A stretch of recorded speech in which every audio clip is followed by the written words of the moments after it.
So is that a joint? Or is it a cigar?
Welcome to J is for Justice podcast.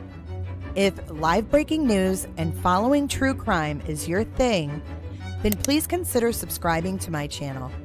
And if you like what you see in my videos, please consider giving them a thumbs up.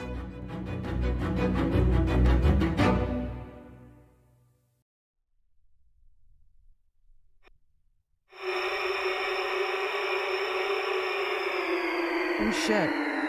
Hold on, guys.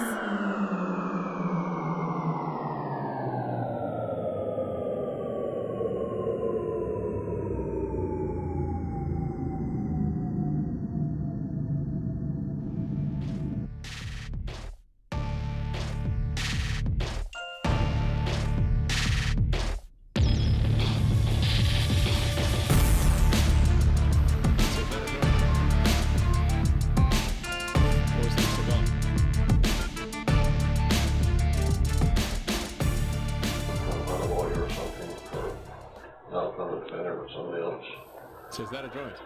Well, you talk about that later. Yeah.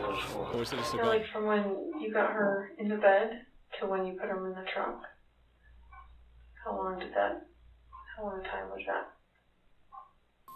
So is that a joint? Or is it a cigar? So like from when put her in my truck, from the bed to the truck. Yeah, from your master bed to the truck, yeah. So is that a joint? Minutes. Okay. Or is it a So you talked about covering her up or something. Yeah. And she. So it sounds like, it feels like to me, now we know pretty well how to go get him. Is there anything else we need to know?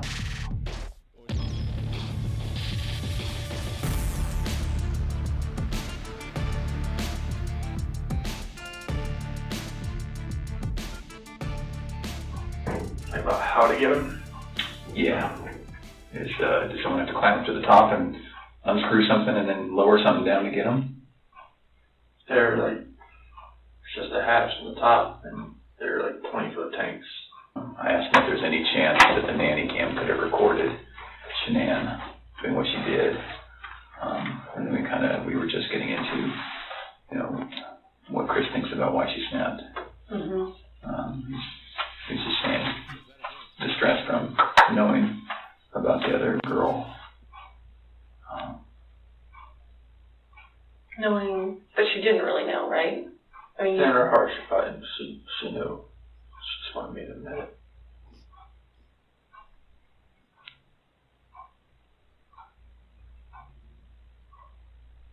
Can we talk about a couple tough things? I think we need to get it out of the way and just really get it out, just to make sure you have every chance to explain exactly what happened and we have every chance to ask questions. So the conversation happened. You go downstairs. She's still upstairs. And then you see what? I hear just commotion upstairs, just like little noises like that. Okay. Didn't think anything of it. Sure. Maybe walking around. Maybe one of the kids is getting up, or Yeah. a fisherman got up, or something. Okay. Didn't think anything of it. Continued just packing everything up and ready to go. So I go back up and just talk to her again, maybe real fast.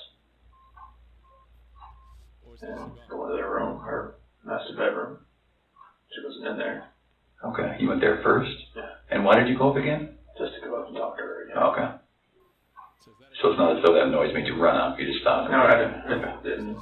Okay. I ain't in the register, I think, for that. I just looked at the monitor and it was on Bella. And where is the monitor? Where's the screen that you look at? Is it up or downstairs? It's upstairs. Okay, so you go upstairs, look at the monitor. Yeah, everything's right beside the bed. Oh, your master bedroom. Okay, Yeah, all right. beside the bed. So she's not in her bed. It's still right there. Okay. She wanted to look at it. And it was on Bella. Her covers were pulled back. She was just sprawled out laying there. And then it cycled over. So like a 3, 4, 5 second interval between when it cycles from room to room. And it cycled over to Cece's room. And that's when I saw her on top of her. That's when I ran in. Okay. So can we talk about, again, it's very, very hard to talk about, but it's good to make sure that we understand. We don't want anything to be incorrect or inaccurate or anything like that. Was your wife on top of Cece? What did that look like? I mean, was she straddling her? Okay. And where were they? In the bed. On the bed. And so your wife was on top. Was she? That's when I was walking up from the back. Okay. I see you saw it from the back. Yeah. Okay. But she was doing this. It looked like it was like this. Yeah. Okay. And then was Cece face up, face down? What? Off to the side.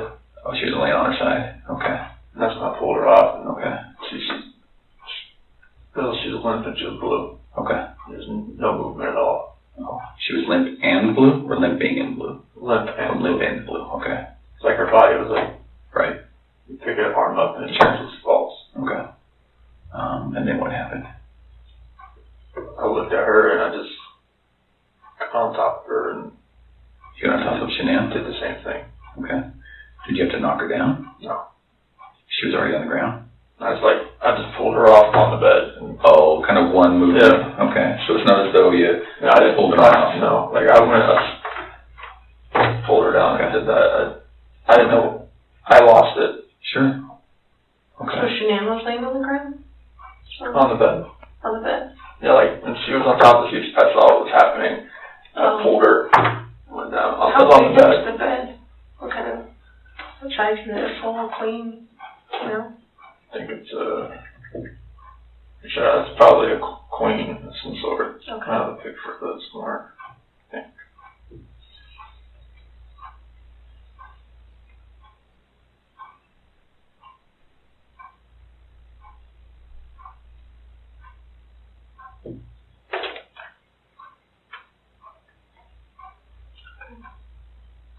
So where was the vest?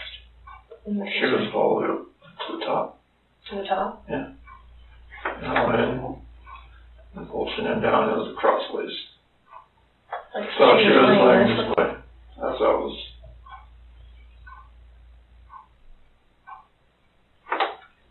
Okay. Well, that's the key room. Mm-hmm. So then, is this picture as you're standing in the doorway to go in? What is that? Is that where? Okay. And then, so were they closer to this side or this side? Cece usually sits in the middle. Okay. And then, so your wife was right on top of her. You could just see that. And then, did you pull her this way or that way, or? So to where her head was on this side. Right over here? Yeah. On the left as you're looking at it? Okay. Did she put up a fight? I lost it so much that it didn't feel like she did. Okay. You're a pretty strong dude. Was she yelling? Was she screaming? Was she talking? Was she scratching you? Nothing? I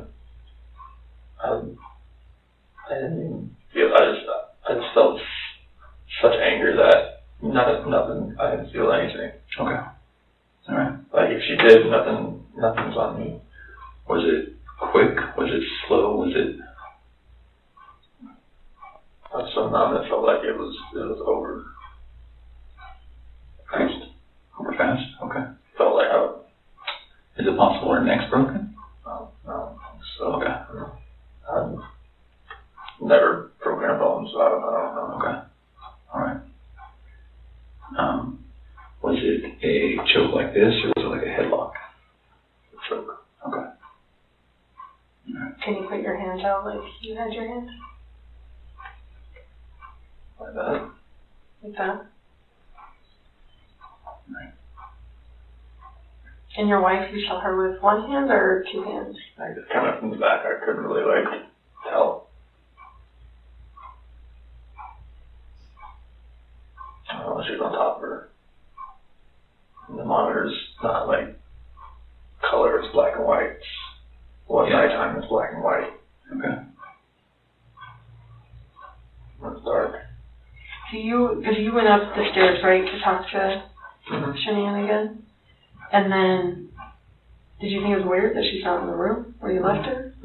So I walked in and looked around and saw the monitor and I saw Bella. And then switched over to Cece pretty fast, and that's when I saw that. Did you have any inkling that between the time that you finished the talk and the time that you found Shanann choking Cece, you had no inkling she was going to do it? Or you both of those kids more than you know. Okay. And people in my family have always said she's unstable. My friends have said she's unstable, but I never would have thought in a million years. Who says she's unstable? My family, my friend Mark, people that have seen her around me. I don't want to make a bad picture of her. Well, it doesn't look good. I'm not gonna lie. Looks actually pretty bad. Is it possible that when we get these girls, Bella, Cece, and Shanann, is it possible when we get them that we're going to see anything other than the cause of death being her hands? No. Okay. And what I mean by that, and I should be very clear, is that some of it's hard to believe that your wife did it. I know. Right? You can imagine that. I know. Okay. So is it possible that maybe she did one, and then you got Shanann, so you did to Shanann what she did to one of your daughters, and then you had to just do it to the other one? Okay. So is that's not what happened? No. Okay. Is it possible that, is there any other way where we might see your hands on the girl's neck? No. Okay. And you know what I mean? Because when we find their little bodies, I know. we're going to see the diameter of someone's hand and someone's fingers, right? So is it at all possible we're going to see yours? Okay. No. All right. And I know it's hard, and I know you're probably getting angry at my question, but we have to ask. Okay.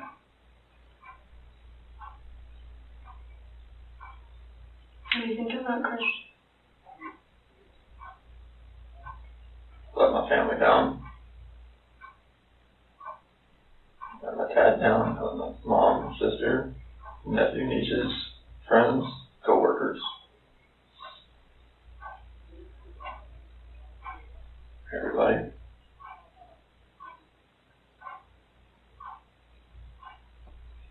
Can I ask you another tough question? You just get it all on the table.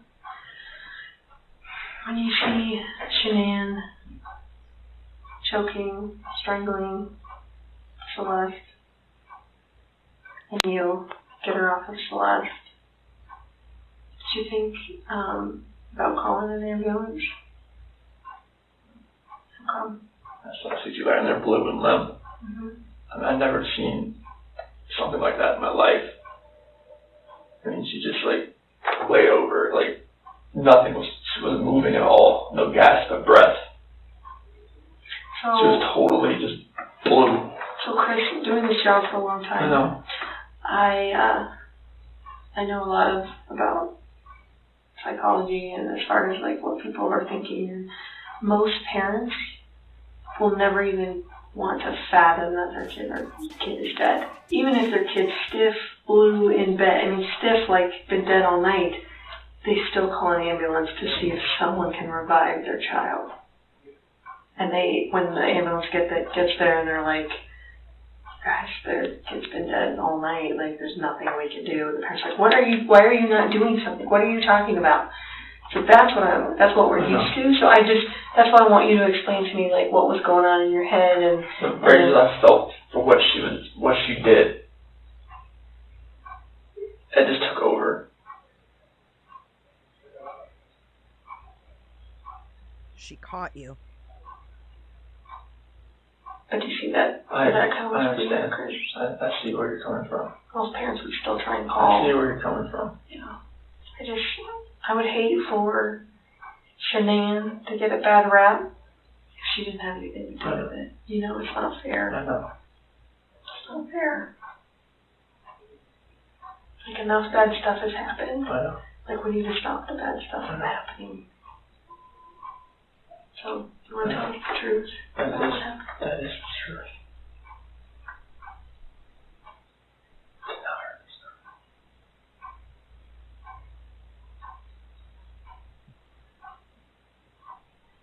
I want to make sure. So you're good with the public knowing that Shanann killed her daughters? I did not hurt these girls. Are you okay with the public knowing that Shanann? Yes, because I did not hurt these girls. She's pissed. Chris, I'm not sure I believe you.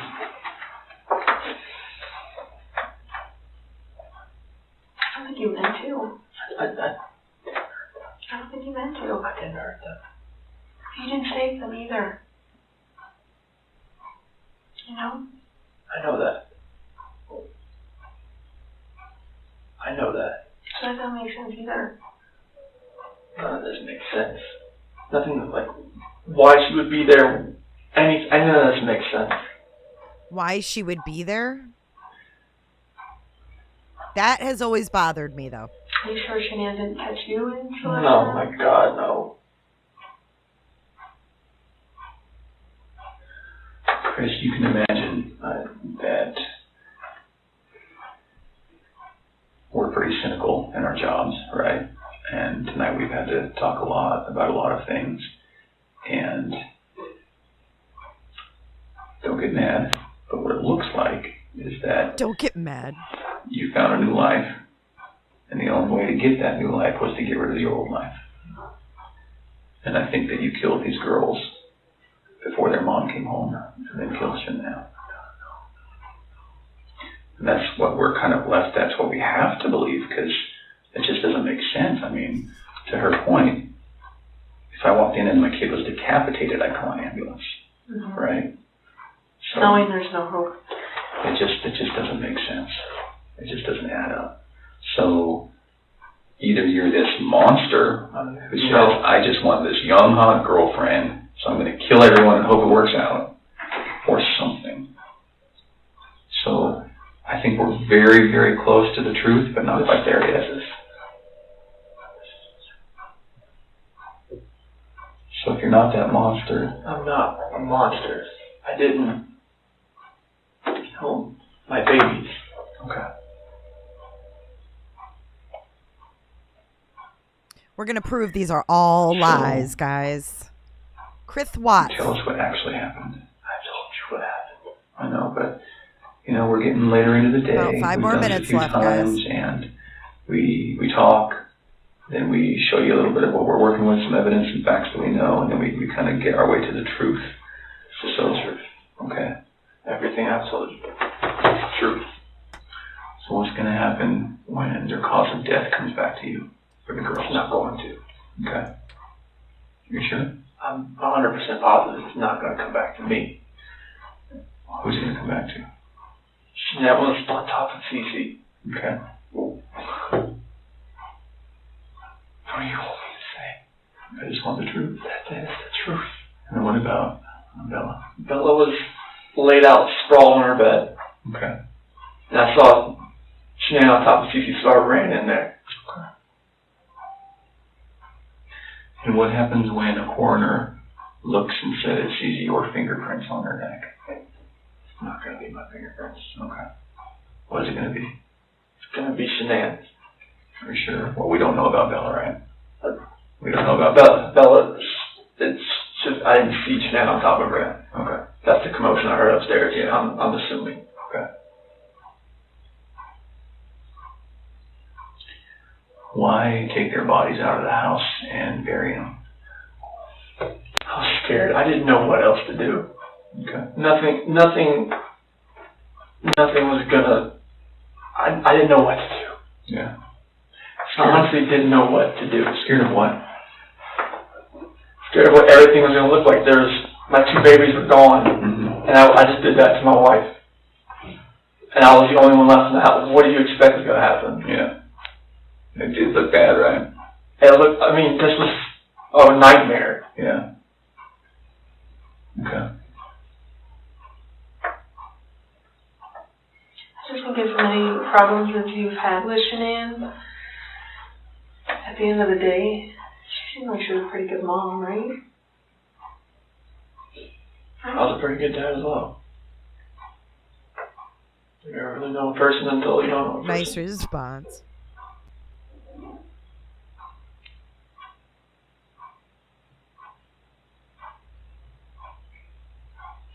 I just would hate for someone who can't defend themselves, like Shanann and Bella and Celeste.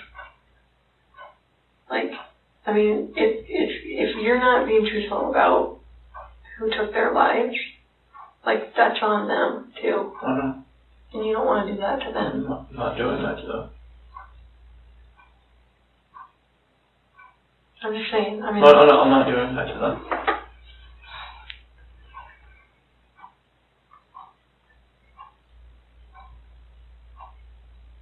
I do think you were a good dad. I think Shanann was a good mom. I think you guys were doing everything you could possibly do for those girls. I mean, look at them. No. Why didn't you put Shanann in the tanks?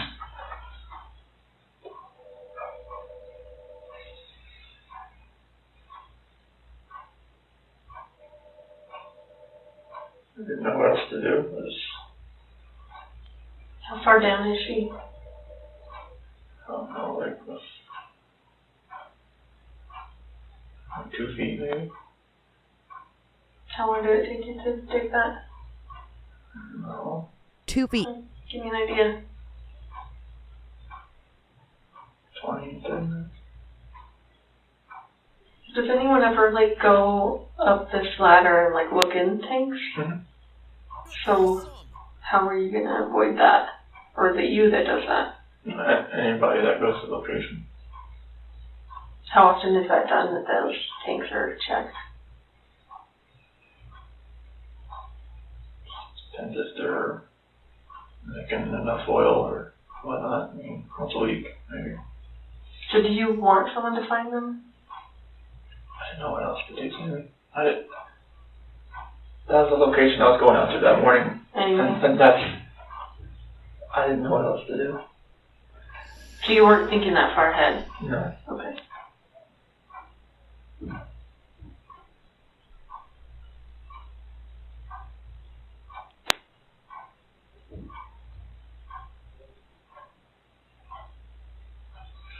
Yesterday when you were talking, and again, this is before we kind of got to this moment today, you mentioned that, we were talking, you said, I don't know where they are, and then you said something along the lines of, whatever happened to them, this act of pure evil. What does that mean? It's the evil that I saw when I walked behind Shanann and she was on top of Cece. And then I felt evil for what I did to Shanann. Unreal. Okay. All right, we're going to stop there with the lies, okay? I just wanted to recap how absolutely horrible the lie was that a lot of us actually believed in the beginning, right? Don't anymore, but I just wanted to give you guys a little recap. Thanks for being patient. It's always good to have a little recap of what he originally said that he did and what Shanann did, because now we're going to get into the new stuff that you were waiting for. Thank you guys for all of the memberships you're gifting. You guys are amazing. And you can see who's gifted scrolling across the bottom. Look at this shiz. I see 7 times, 6 times, 3 times, 2 times. You guys are amazing. Okay, let's get into the new FBI report that has been released. Crazy town. It doesn't give us as much info, obviously, as I would like. I did do another request to see if we can get some more stuff, but we'll take what we can get. I don't know at this point why everything isn't released. It seems silly. So we have Colorado Bureau of Investigation's intelligence report dated 2/18/2019. Follow-up interview with Christopher Watts. Or wait, that's the wrong thing. Whoops. Okay, sorry. FBI. I was like, wait a minute. It's not CBI, it's FBI. Jammers has been a seeker for 6 months. I'm so glad you stopped seeking other channels, Jams. All right, so we've got Federal Bureau of Investigation. Here we go. A lot of it is redacted. Welcome, Colleen Cece from the Netherlands. Federal Bureau of Investigations, Denver, 8/16/2018. This is 3 days after Shanann and the girls were reported missing. They were reported missing on the 13th of August. This is dated the 16th of August. So we have a lot of redactions, of course. So you're going to see a lot of that throughout these documents here, because I don't know why they won't give us all of it, but they won't. So it says case ID number 7ADN2970827. Shanann Watts, Frederick, Colorado, missing, abducted mother and children. Look at all these redactions. On 8/14/2018, Frederick Police Department contacted the Fort Collins Residency Agency in regards to Shanann Watts' date of birth 1/10/84, who had been reported missing by blank the prior afternoon. We know that to be Nicole Atkinson. Shanann is 15 weeks pregnant, and also missing are her 2 daughters, ages 3 and 4. Blank has been interviewed, blank, and then it's all blank. I don't know why it's all blank, but it is. FPD has requested FBI assistance in attempting to locate Shanann and their 2 children. It is requested that the case be opened and assigned to Special Agent blank of the FCRA. Now we go to the next page. Blank. Collected item log. This is where it gets interesting, folks. Evidence entry recorded. Interview of blank. And I believe this is Chris Watts' boss. Okay. This is on 8/20/2018. His boss, Luke Epple, was interviewed by the FBI. So a lot of this is blanked out, collected from Special Agent Blank. We don't even know the special agent who did this. So this is Denver. Recorded interview of blank on August 15th, 2018. So 2 days after Shanann and the girls went missing, they interviewed what I think is probably Luke Epple, which is Chris Watts' boss at Anadarko Oil. That's who I think they're talking about here, because this is about his truck. Collected by blank, non-custodial interview, media type digital disc. And then the surveillance times are cut out. Blankety blankety blank was interviewed at the Frederick Police Department after being advised of the identity of the interviewing agent and the nature of the interview. Blank provided the following information. Look at this. Can you fucking believe it? Completely blank. Blank, blank, blank, blankety blank.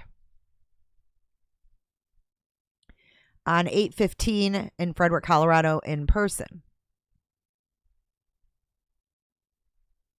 Now we have someone else interviewed here, and I don't know who this could be. Let's read it. It's a guy. So it says blank was interviewed at his place of employment, Anadarko Petroleum Corporation, 501 North Division Boulevard, Platteville, Colorado. Agent blank, Colorado Bureau of Investigation, was also present during the course of the interview. After being advised of the identities of the interviewing agents and the nature of the interview, blank provided the following information. Blank of Anadarko's Operations Center. He is familiar with blank, but blank recommended interviewing agents speak with blank and other coworkers for additional information regarding Chris. Anadarko maintains approximately 1,200 to 1,500 batteries or oil production sites in a geographical area generally constrained by Greeley to the north, Interstate 470 to the south, Interstate 76 to the east, and Interstate 25 to the west. These sites vary between exploration and production, E&P. We're learning a little bit about Anadarko. Midstream. Midstream sites are manned 24 hours a day, 7 days a week. So it's interesting now we find out that there's 3 different types of sites that Anadarko has. Exploration, production, and midstream sites. Midstream sites are 24/7 monitored, okay? Or manned, rather. E&P sites are further divided into vertical and horizontal sites. Vertical sites are the older type of the two, and blank worked as a blank. Here's where your comment comes in handy, Rome. Batteries are not typically access controlled beyond simple secured gates. These locking mechanisms do not keep a log of access times or persons accessing the sites. So they have no way of monitoring who's going in and out and what time they do it. That's kind of crazy, huh? So they never were able to find that. So if they were to try to find out when Chris Watts went there, they would have had no way of figuring that out. I find this to be interesting, even though half of it's redacted, because these are things that his defense would have used in a trial. They would have been like, you can't prove when our client went to work. You can't prove when he was there, when he left. Someone else could have done it. yada, yada, yada. So it's just interesting, any little nuggets we can get that are new. So some newer facilities may monitor access in and out and have cameras, but most sites do not maintain records of entry or exit of personnel. Vertical sites are generally managed by exception. Operators maintaining vertical sites are given a number of wells to maintain, and these sites are typically seen approximately every few days to once a week in order to ensure proper function. Operators work different types of shifts. Some may work 7 days on, 7 days off, or 8 days on and 6 days off. A typical workday may be 10 hours or more. Anadarko work trucks are equipped with GPS monitoring. Blank was not sure of the frequency in which the GPS updates in relation to a vehicle's location, but he believed it may update every 1 to 10 minutes. Anadarko uses a service called Geotab. This service tracks information to include, but not limited to, seatbelt use, hard acceleration and deceleration, and speed. Work truck use is limited to work-related facts.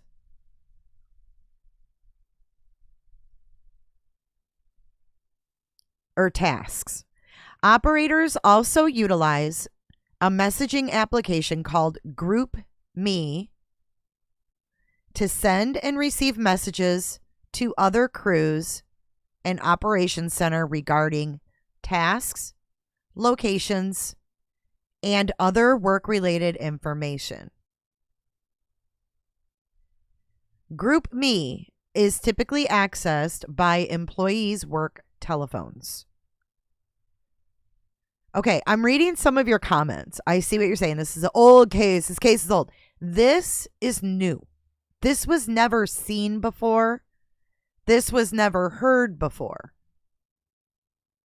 So what we did was we played Chris's first confession, which, yes, is old. But this information is new. And Dorley, I just explained it. All right. So let's recap what we just read for those in the back that are bitching instead of listening. Operators, work trucks are equipped with GPS monitoring. Hey, Mark Calvin Klein. They update anywhere from 1 to 10 minutes, and they only don't track your location, but they know when you've plugged in a seatbelt. They know when you've sped up, slowed down, and they know how fast you went while you were in the car.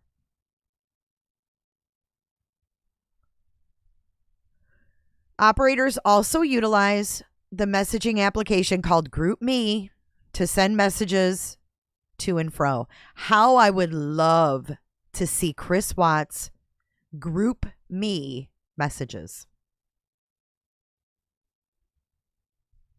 I don't know why they have everything under wraps still in this case. It's maddening. So when we get like a little nugget like this, we're like all over it because we're trying to, figure it out still. And that's why. Okay, so moving on. Writer, Special Agent Blank with the Federal Bureau of Investigation. Thank you, Shell. Holy 43 months. You guys, Shell has been a member for 43 months. Holy. Can I get some turkeys for that?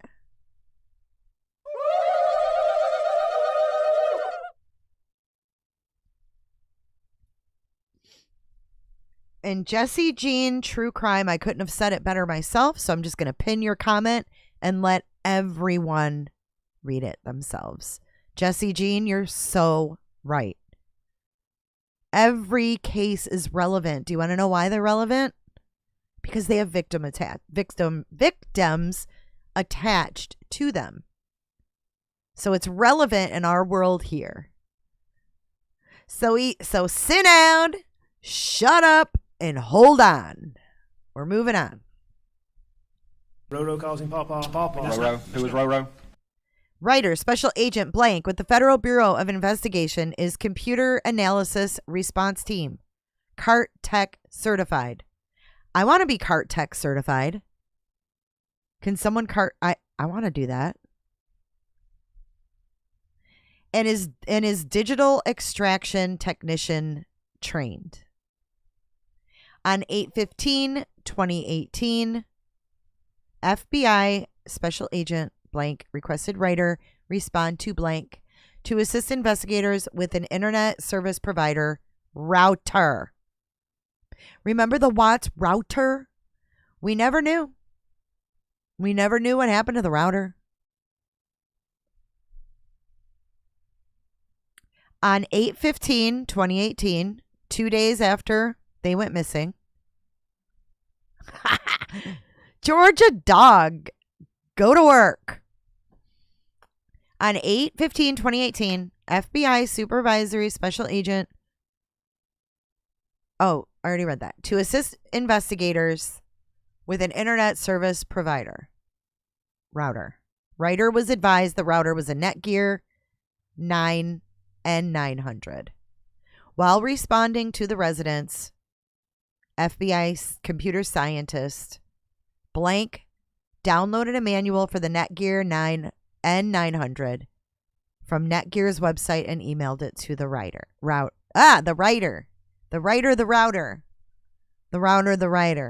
Writer responded to the residents on 8/15 and met Special Agent Blank with the Colorado Bureau of Investigations. Special Agent directed Writer to the location of the Netgear N900. We never even knew it was a Netgear N900. So there's your new evidence right there. There's your new evidence, Dorley. It was a Netgear N900. Put that in your pipe and smoke it. Just kidding. Bueller. All right. So that's your new news. It's a Netgear N900. I'm just kidding. Writer responded to the residents, met him, advised the homeowner Blank. Okay, so Special Agent advised Chris, and Chris provided consent to search the Netgear N900. Chris is like, search the house, search the router. Dude, I want the images. I want to see what was on it. Writer took photographs of the Netgear N900's location and identifying labels. Images will be maintained digitally in the 1A section of the case file. Blanked out. Blanked out. That's it. That's all we got. But we're going to go back and I want to talk about a few things that make his initial... We have a whole nother document to look at, though. This is it for the truck thing. The work truck. Let's talk about this. The one thing that I picked up on immediately was that his work truck knows when you plug in a seatbelt. So when they went and interviewed Chris Watts the next year in 2019 in February, he then told them that he put his little girls in the back of the truck while their mother lay on the floor. And he didn't want the girls to have to see their mom. So he covered her head with a garbage bag. And he also just covered her with a garbage bag so they wouldn't have to see her. But he states in that confession that Cece not only saw her being drugged down the stairs because he lost his grip. That's Chris's words. Every time I listen to his 5-hour confession, I hear something new. So it says here, seatbelt use is one of the cues that it picks up on. So they would know if they went. So those girls were not dead when they left the house, is my point. I'm just going to say it. Those girls were alive. That second confession is the truth. This motherfucker let his 4-year-old see him drag his wife. He tried to carry her. He wrapped her in a sheet because she defecated on the bed. He ended up throwing the sheet away, but he wrapped her up and he tried to carry her. And in his words, she slipped out of his grip.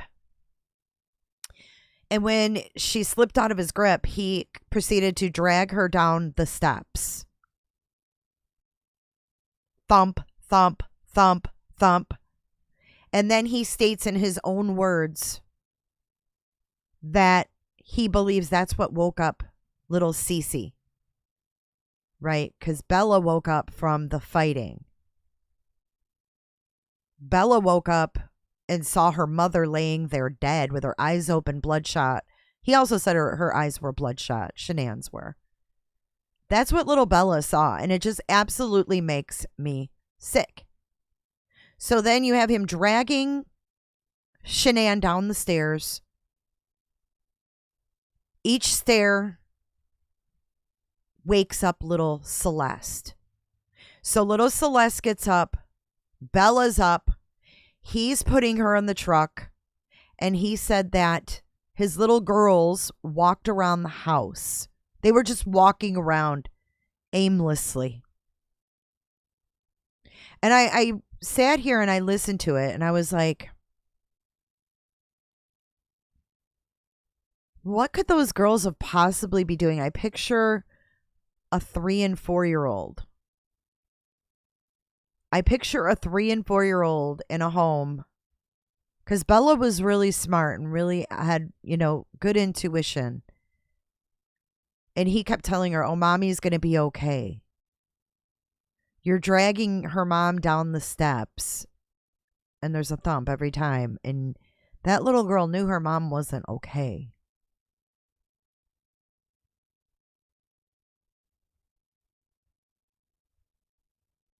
What would a 3 and 4-year-old be walking around the house doing? What do you do? I mean, you're too young to call anyone because you don't know how. And there's no phones. So 3 and 4 years old, I just imagine them with their blankets.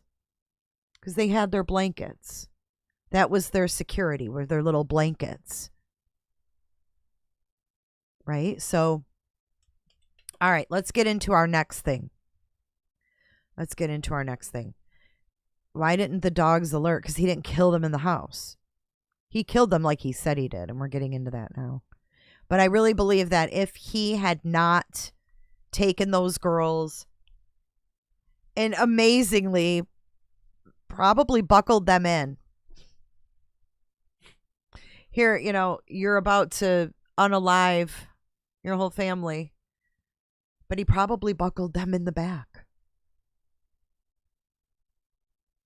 Just, it's weird. Because if he hadn't, I feel like they would have asked more questions about it. They would have been like,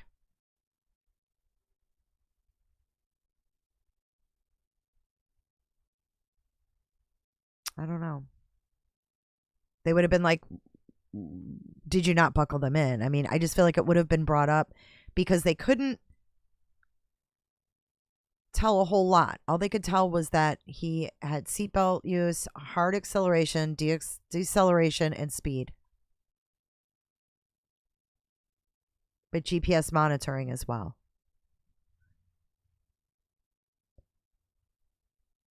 Yeah, I don't know why you guys are asking why the dogs didn't pick up on trauma. Well, we know there was trauma in the house, so maybe the dog just didn't pick up on it. Or maybe the dog did, and the trainer was just a numbskull. Because if you remember in the body camera footage, the dog was alerting on a red construction dumpster in Chris Watts' neighborhood, and they ignored it. They ignored the dog on the red dumpster. And then when they went to Wisconsin and interviewed him in February, he said, "Oh, I put the blanket and all my clothes in a red dumpster in my neighborhood." Idiots. So, I mean, it's interesting to talk about this because we didn't get a trial, but we can kind of see the things that the defense could have definitely used. I mean, how thorough were they? They didn't even look in the dumpsters. I mean, if I'm a defense lawyer and I go to trial for this guy and I'm like, all right, well, I'm going to show this clip of your dog handler. And no, we're not talking about Dieter. I'm talking about the actual trauma dog. So I'm going to be like showing that clip of that numbskull and her dog, and the dog barking and barking and barking and alerting and alerting and alerting to this red dumpster. And they just walk past it. The officer, the handler, and the handler's helper. They just walk past the red dumpster. So then after he pleads guilty and all this, they interview him and they ask him, did you change your clothes that day? What'd you do? He's like, yeah, I always had a change of clothes, and I threw them in the red dumpster in my neighborhood. Or no, I threw it in a dumpster. And Coder said, "Oh, would that be a red dumpster?" He said, "Yeah, one of those construction dumpsters in my neighborhood." They could have had his clothes. They could have had Cece's blanket. And God knows what else he put in there. Idiots. That's the dumbest thing ever. All right, our next one is this. And this obviously has been out for a while, but I don't remember going through it. So this is Tammy Lee's report on the second confession. Oh, I know. I love little Dieter.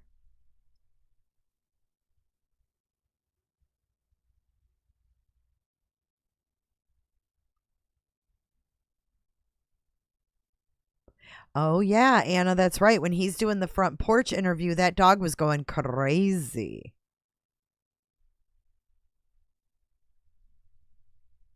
Okay, so we're going to read through this. I am not going to look at chat because I'm going to get through this. I'll read your comments. I'll take a break and read your comments. On February 18th at 7:45 a.m., I, Tammy Lee, along with FBI agent Graham Coder and Frederick Police Department Detective Dave Baumhover, arrived at the blank. So they redacted where he's housed. The purpose for our visit to the blank was to interview Christopher Lee Watts, 5/16/1985, concerning the murder of his pregnant wife and daughters, as well as to discuss other individuals who claimed to have an affair with Watts during his marriage.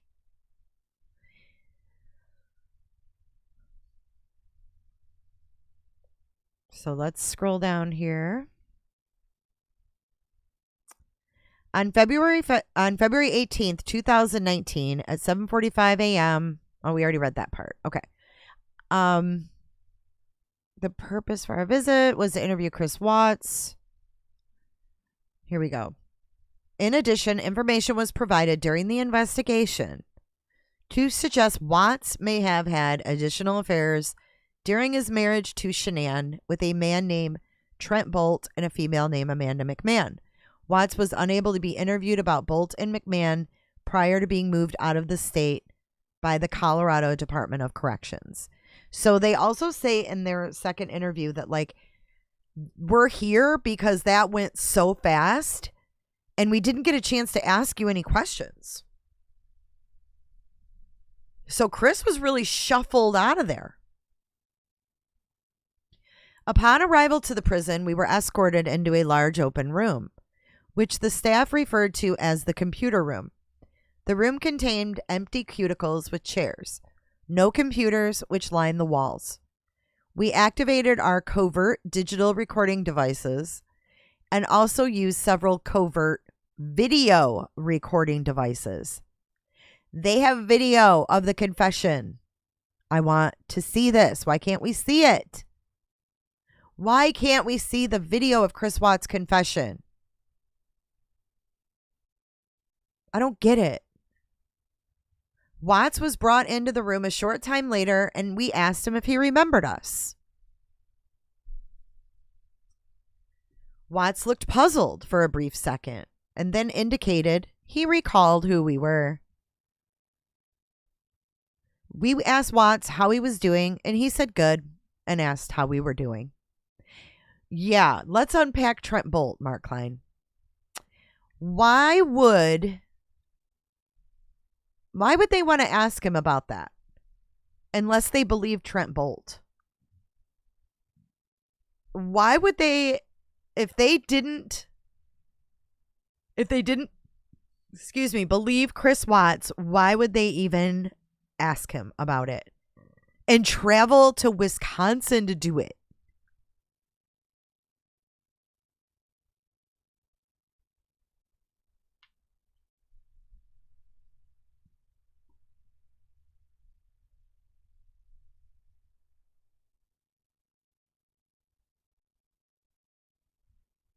They weren't in their car seats, KJ, because there weren't car seats in his work truck. The car seats were in Shanann's truck. Or Shanann's car.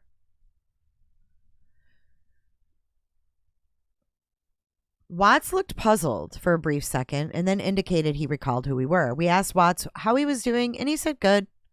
Watts said he did not expect to see us. Coder initiated the interview with Watts and explained we were not there to speak with him about an open investigation.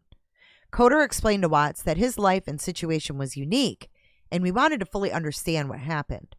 Coder asked Watts if he was available to speak with us, and he answered, definitely. Definitely. Coder told Watts if there was something he didn't want to talk about, that was okay. Coder told Watts to tell us if he needed to take a break at any point. Watts said he enjoyed being in the blank prison much more than the Weld County Jail in Colorado. Watts said he was in jail in Colorado. When he was in jail in Colorado, other inmates would constantly yell at him from their cells, giving Watts advice on how he could kill himself in his cell and what the other inmates would do to him given the chance. Watts said everyone in the jail knew him and why he was there. Watts explained the jail had to lock down all the inmates just for him to walk down the hallway. Watts said he never actually saw any of the other inmates, but he could hear them yell at him. Watts said he has been able to call his father, mother, and sister since he's been incarcerated. Watts said he isn't sure what his parents were going to say at his sentencing, or he wasn't sure, and he didn't expect them to be present since they had just returned to North Carolina. Coder asked Watts if we could start to ask him questions, and Watts said, go ahead. Coder asked Watts if he knew the case was a national story, and Watts said he learned it was after his attorney told him there were people from Australia asking about the case. Watts said he learned it was after his attorney. Watts said he received numerous letters with no return addresses. But he was only allowed to read them and could not keep the letters in his cell. Watts said there was a person who lived in Broomfield, Colorado, who wrote him 4 times a week and wanted to come visit him. Watts said he had people write to him that told him he was a monster. With regard to Trent Bolt, Coder explained the investigation revealed numerous people who claimed to have known, dated, or had sexual relations with him. Coder asked Watts if he had heard about the people claiming to have had affairs with him, and he said yes. Watts said his attorney, John Walsh, told him a male from Wyoming named Trent Bolt claimed to have an affair with him. Coder explained Bolt's claims, and Watts denied knowing or having a relationship with Bolt. Watts said he was shown a picture of Bolt by his attorney, and he did not recognize him. Watts claimed he had never been to Wyoming and indicated he had never had any gay experiences or interests in the past. Watts said Bolt claimed to have met him on an application called WhatsApp. Girl next door, I'm well aware. I've never read this summary breakdown. I'm well aware when everything came out. Trust me. With regard to Amanda McMahon, Detective Boomhauer asked Watts about Amanda. Watts said he didn't know Amanda. Detective Baumhauer showed Watts a picture of McMahon's driver's license on his cell phone. Watts advised it was the same photograph shown to him by his attorney, Walsh. Watts said Walsh explained McMahon claimed to have a rendezvous in a Chick-fil-A parking lot. Watts said he had only been to one Chick-fil-A in Colorado, and it was in Broomfield off Highway 7. We asked Watts if he wanted to see Bolt and McMahon charged with a crime. If it was warranted, he said no.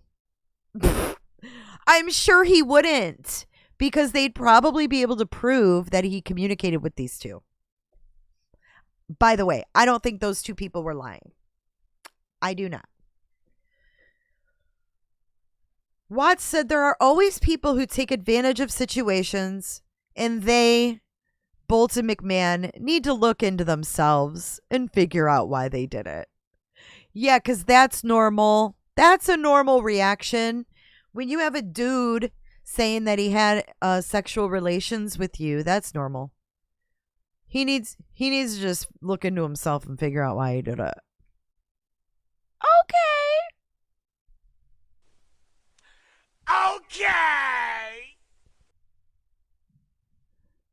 Watts said he did not believe charging them with a crime would do any good. With regard to Watts' relationship with Nichol Kessinger, the mistress, Coder asked Watts if he felt comfortable telling us if he had affairs with other people. And Watts said yes. Watts told us he only had an affair with Nichol Kessinger. Coder asked Watts if he ever had any one-night stands, and he said no. Because you're a liar. Oh, I know. You have a guy who just drug his wife down the stairs in front of their children. And he's telling Trent Bolt he needs to look within himself. It's like shaking an 8-ball, Chris Watts. Ask Chris Watts a question. Look within yourself and ask again. What a joke. Somebody in Washington with more than 5 brain cells. He doesn't have more than 5.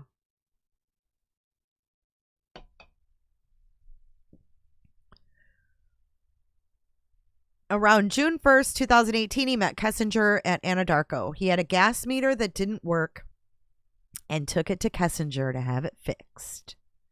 Ooh la fucking la. He and Kessinger ran into each other a few times in the office and would chat about work. Around the 4th time meeting Kessinger, he mentioned, we moved from North Carolina. Kessinger asked him what he meant by we, and he took out his cell phone and showed a picture of his daughter.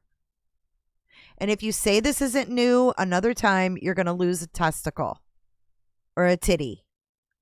Tough titties. Butt joints.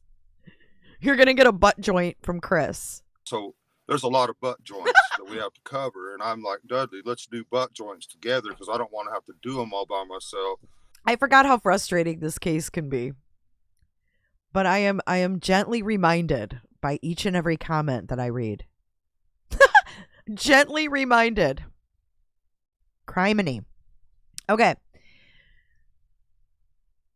I don't remember this either, this part about Kessinger. Kessinger said she saw a picture of Shanann on his lock screen. Kessinger knew he was married and had children. He knew Kessinger lied and said she didn't know he was married. Wait, what? Bonjour, Nancy. Welcome back, hon. He knew Kessinger lied.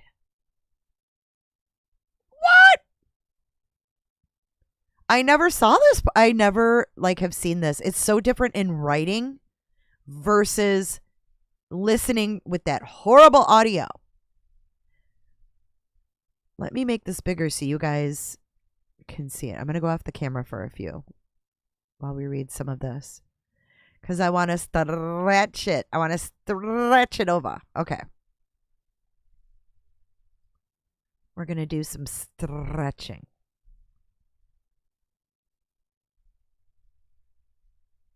Because I don't recall hearing him telling the investigators that Nichol lied. Do you?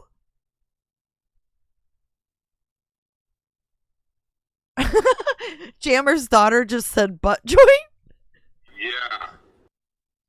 So there's a lot of butt joints that we have to cover. And I'm like, Dudley, let's do butt joints together because I don't want to have to do them all by myself.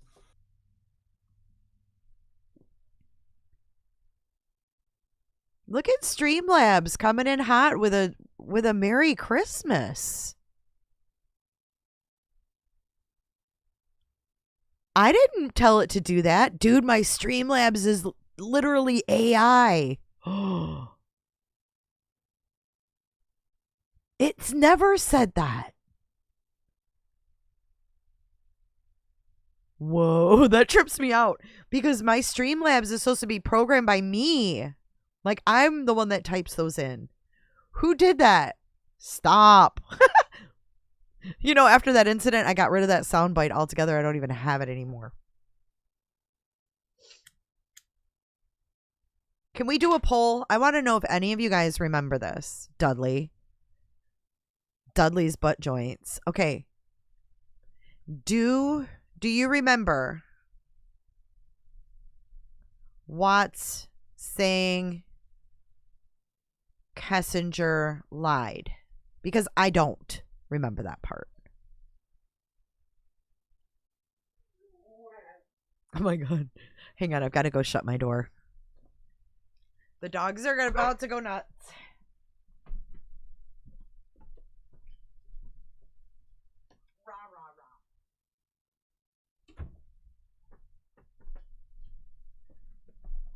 Okay, sorry. This is our little brief intermission. 7th inning stretch. Let's do some 7th inning stretch. What do we got for that? How about this?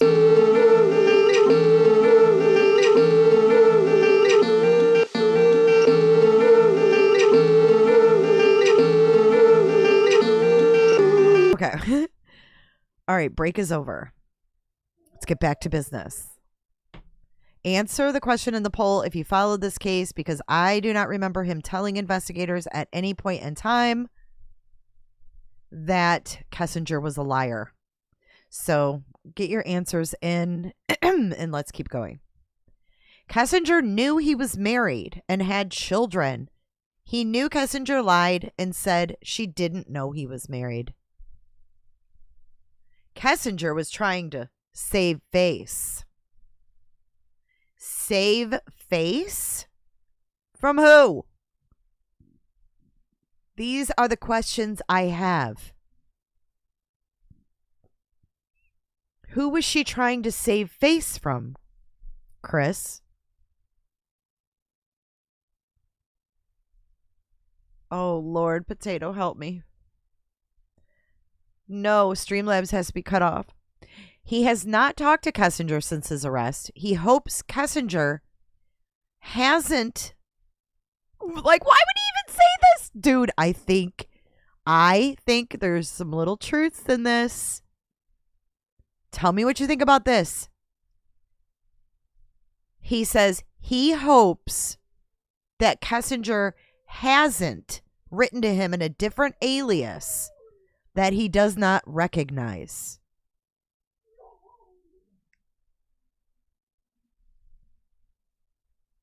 He hopes Kessinger hasn't written to him in a different alias that he does not recognize.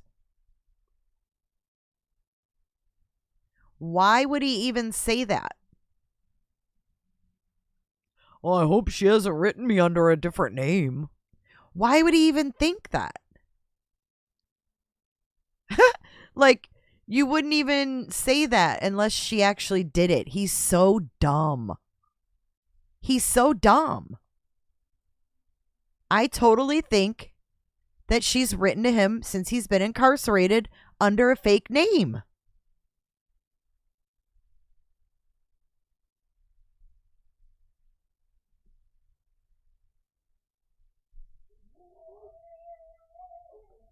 Do you hear Rue? Ruing? She was worried about her reputation. Summer agrees. She was worried about her reputation. But why would he say that about the alias? He didn't wear a wedding ring at work because it was getting sized, since it was too big after he lost weight and it kept falling off. Okay, let's keep track of these questions. Where's his wedding ring now?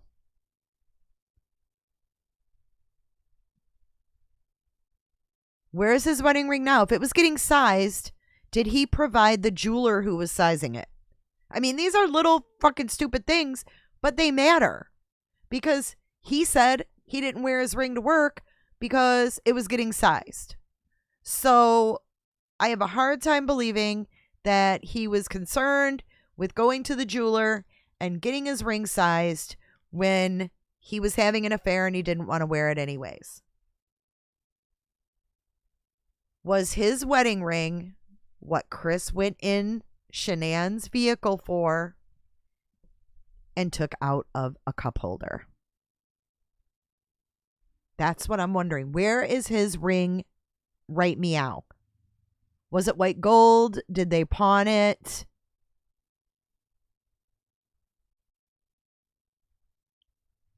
What happened to his wedding ring?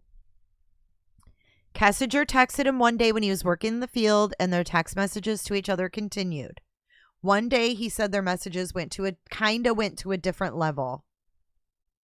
Kessinger talked about them meeting up after he returned from a trip with Shanann to San Diego.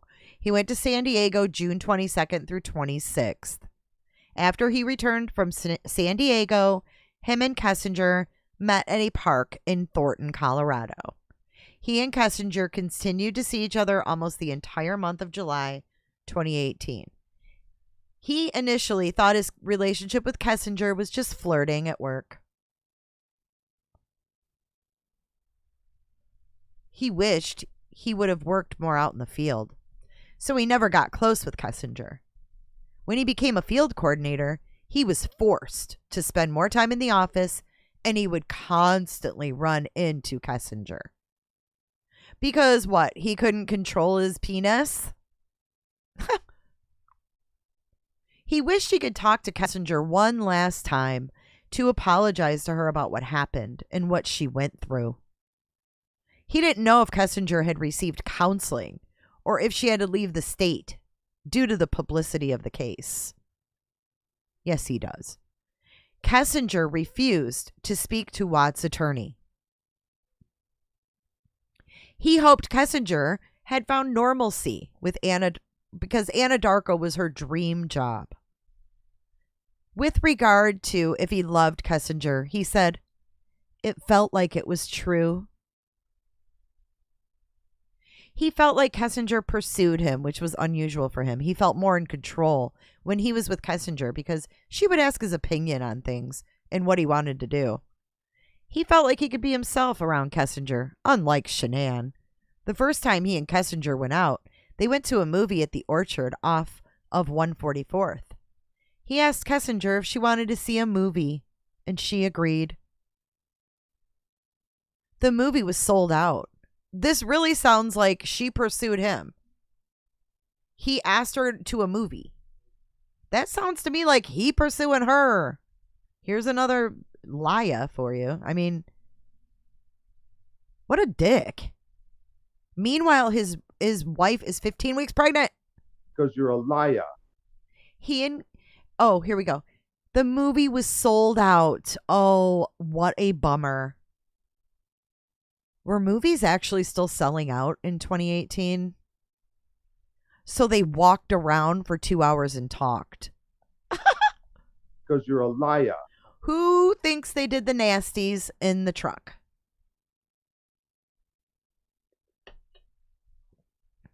Yes, exactly, Potato. I felt like it was true. Google told me it was true. Google told me that I loved her. So stupid. Kessinger wanted to go to a Shelby Car Museum in Boulder, which he enjoyed. He and Kessinger went to a drag race at Bandimere Speedway, which reminded him of his childhood. I looked up Bandimere Speedway. Do you want to see it? I pictured them being there, and I was like, Bandimere Speedway. Look at this. This is where those two idiots were. These two idiots. But look how pretty it is. I mean, in all honesty, it's absolute. Look at the view. These two idiots were at this drag racing shit. I just can't.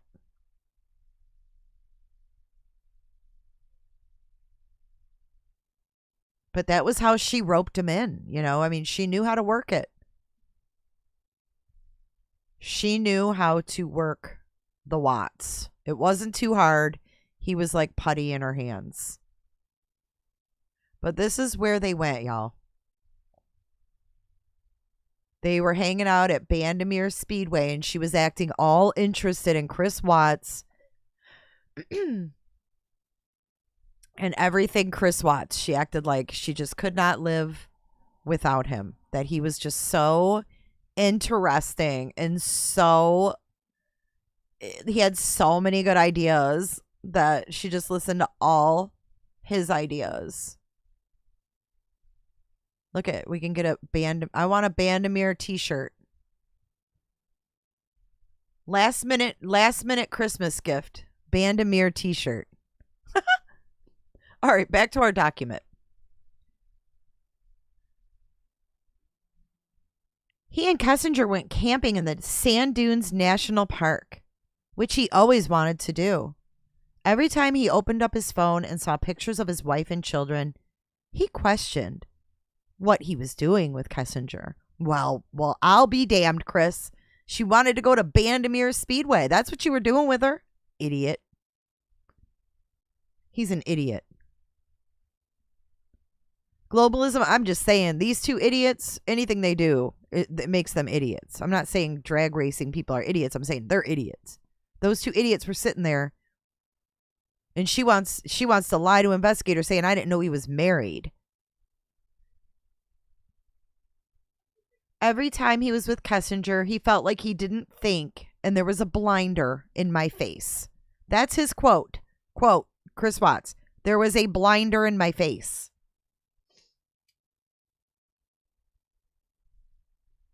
He has pictures of his wife and daughters in his prison cell, and he talks to them every morning and every night. He has a book in his cell, which was the same book he used to read to Celeste. He reads the book to his daughters, along with some scripture every night. He wished it never happened, and he never had a blinder over his eyes and could have seen what was going on.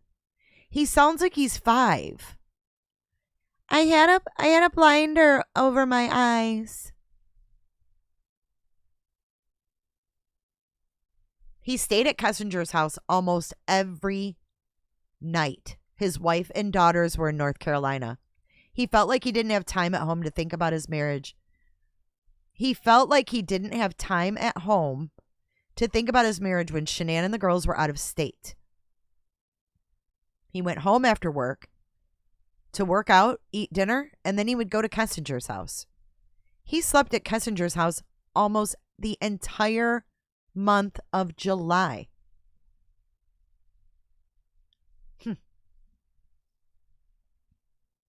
He felt like he didn't have, being away from home allowed him to not think about being a father and husband because he wasn't surrounded by reminders of his family. He wished he had met Kessinger at work and kept it as a work relationship only. Quote, here's another Chris Watts quote. It feels like a roller coaster ride that I just keep punching a ticket on and never could get off.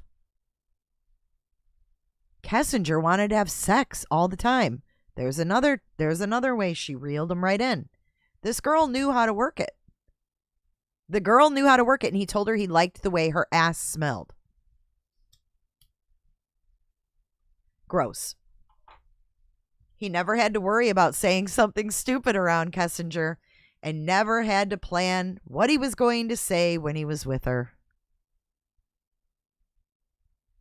Kessinger asked him if he had ever strayed away before, and he told her no.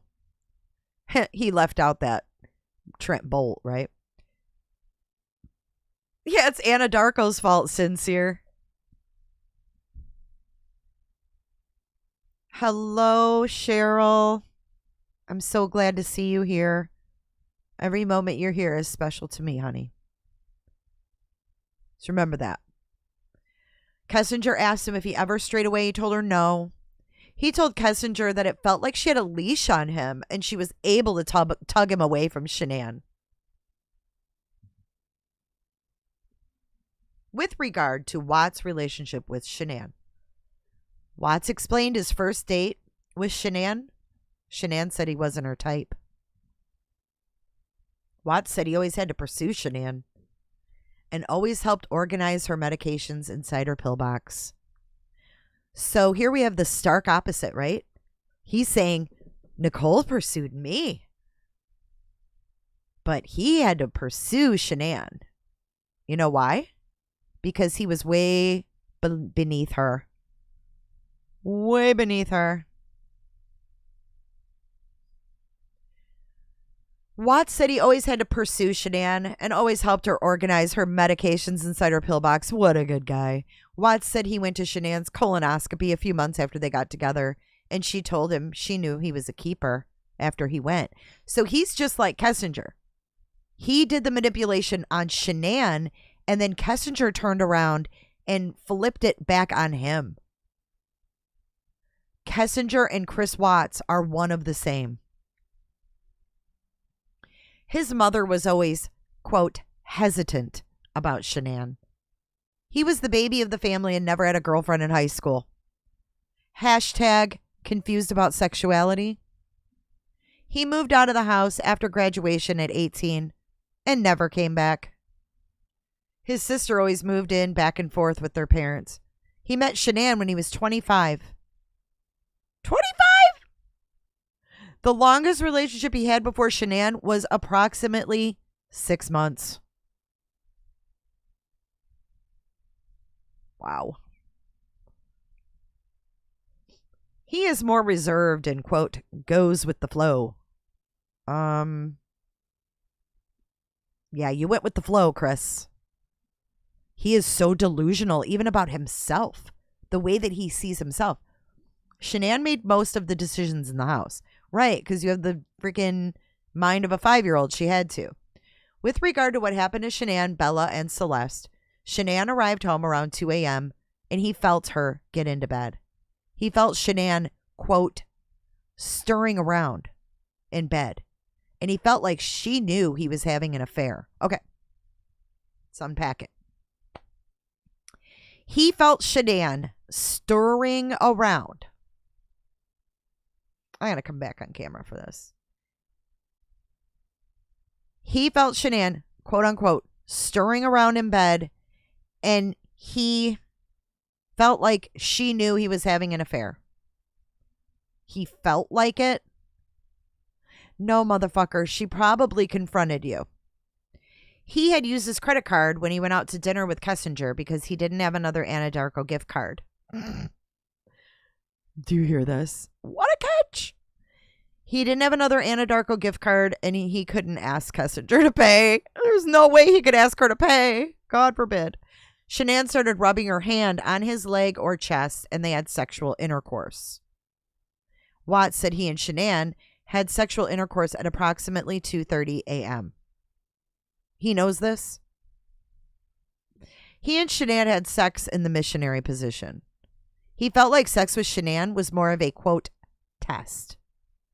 He felt, quote, strange when he had sex with Shanann and questioned who he was and who he had become. Having sex with Shanann may have been a, quote, trigger point, or like you hit the push button on a bomb and it just blows up. I mean, look at that quote. Sex with Shanann may have been a, quote, trigger point, or like you hit the push button on a bomb and it just blows up. What? To me, that's like sexually deranged. He said he and Shanann fell asleep after they had sex. No, you're lying. How can sex with Shanann be a trigger point like setting off a bomb and then you go to sleep? Nope, not buying that. When he woke up in the morning, he got ready for work. I think it's all fucking lies. I think he killed her at that point. He woke up in the morning, got ready for work, and then returned to the bed and woke Shanann up to talk.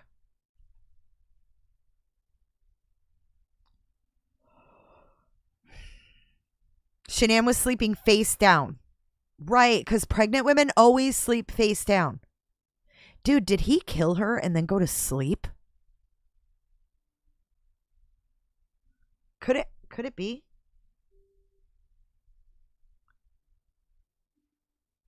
Is it possible that he killed her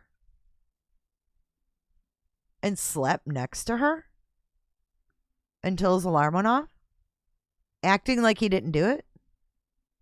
I don't know. I mean, I'm just speculating. But that's weird for him to say this. When he woke up that morning, he got ready for work and then returned to the bed. Or did he kill her and leave the bed? Because that doesn't make sense. When he woke up that morning, he got ready for work and then returned to the bed and woke Shanann up to talk. Shanann was sleeping face down and rolled over on her back to talk to him. He felt like he had something to say to Shanann. He straddled Shanann on the bed around her waist. He believes Shanann initially thought he wanted to have sex with her again since he was on top of her. Shanann told him he was hurting the baby. He and Shanann talked for about 15 to 20 minutes with him straddling on top of her. There's no way. He was concerned Shanann knew about his affair and she and the kids wouldn't be there when he got home from work that evening. He felt like either Shanann would take the kids away or would lock him out when he tried to come home after work. He asked Shanann if they would cancel their couples trip to Aspen. Right. So he's sitting on top of his pregnant wife, sitting on her belly. She's telling him he's hurting the baby, and she asks him if they could cancel the trip. I bet you any money she came in and said, I'm not going anywhere with your ass. He asked Shanann if they could move to Brighton so they could get away from their house. He felt like going out on Saturday evening with Kessinger and using their credit card was going to be the, quote, last straw. Shanann told him she knew there was someone else and cried. He denied having an affair. Quote, I just felt guilty. More guilty than ever before. Oh, he tells her, oh my God. What? Chris. Like, what the fuck is this? And everybody's like, what the fuck is this? But he told NK he never stepped out before, right? Amanda and Trent are lying, right? I felt more guilty. I felt guilty. More guilty than ever before. He told Shanann he didn't think their marriage was going to work. He did not feel like he and Shanann were compatible with each other. Quote, here's another quote. Anything that's new, referring to his relationship with Kessinger, always feels better than the old. He always felt nervous around Shanann and never felt like he could be himself. Shanann asked him, quote, what about last night? Shanann hadn't taken her bra off and didn't wash her face before she got into bed, so she had mascara running down her face.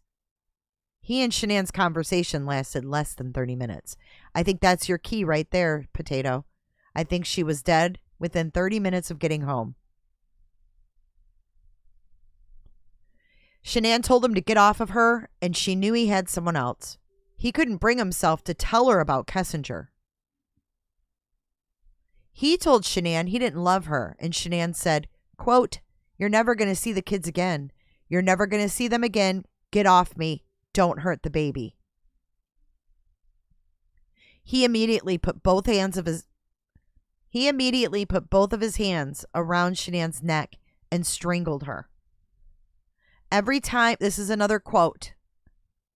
Every time I think about it, I'm just like, did I know I was going to do that before I got on top of her? More quotes. Like everything that happened that morning, I don't know. Like I try to go back in my head. I'm just like, I didn't want to do this, but I did it. Everything just kind of like, it just felt like it was, I don't even want to say it felt like I had to. It just felt like there was already something in my mind that was implanted that I was going to do it. And when I woke up that morning, it was going to happen. And I had no control over it. Implanted in your head, Chris, that's called a thought. And when it becomes implanted, it becomes an obsessive thought. So that tells me he obsessively thought about killing Shanann. And then it also tells me that he had made up his mind. He knew damn well what he was going to do when she walked in the door. And he says, I don't even want to say it felt like I had to. I don't even want to say it felt like I had to. He doesn't want to say it because it's true. He had no way out. He was a puss. He couldn't tell his wife that he had another woman and he wanted a divorce. That's how much of a pussy he is. And it's time we all saw this for what it is, because he's a big pussy. And there's no way around it. There's no other way to sugarcoat it. This man was this is like the epitome of a pussy. He was too pussified to tell her the truth that he had to kill her. That was the only way he could get away with this. He's gross. It's gross. At the sentencing, he heard the prosecutor say it takes 2 to 4 minutes to strangle someone to death. Here's another quote. So why couldn't I just let go? He doesn't want to know what Shanann saw when she looked back at him while he was strangling her. Watts denied ever covering Shanann's head or face when he strangled her. That says a lot, too. He watched. He watched. Some killers, like serial killers, I think BTK even put things over his victims' heads. Even BTK couldn't stand to see himself strangle a stranger. This motherfucker watched his wife die. Let that sink in. Let that sink in. While you let that sink in, I'm gonna go grab another Diet Coke because I'm parched. So let that sink in. BTK did not want to watch his victim die, but Chris Watts watched his wife die and described the mascara, the bloody eye, the bloodshot eyes, etc. BRB.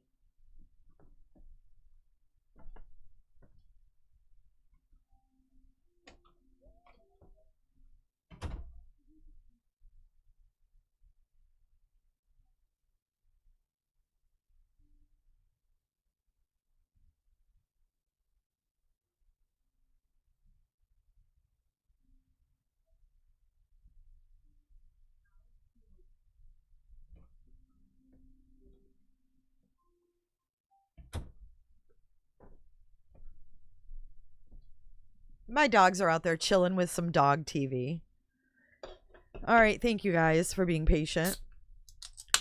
On to the next part. Shanann never fought back or screamed. He does not know why Shanann didn't fight back. He believes Shanann may have been praying. No, that's what he wants to believe. He wanted them to believe, or he wants to believe himself, that Shanann was praying. No, she wasn't. She couldn't breathe. He read the Bible that said, here's another quote, "Forgive these people, for they do not know what they do." And maybe Shanann was saying that in her head at the time. He's so fucked up that he's convinced himself that she was praying for him when she was dying. Let this sink in. He believes Shanann may have been praying and praying this prayer, and I quote, "Forgive these people, for they do not know what they do."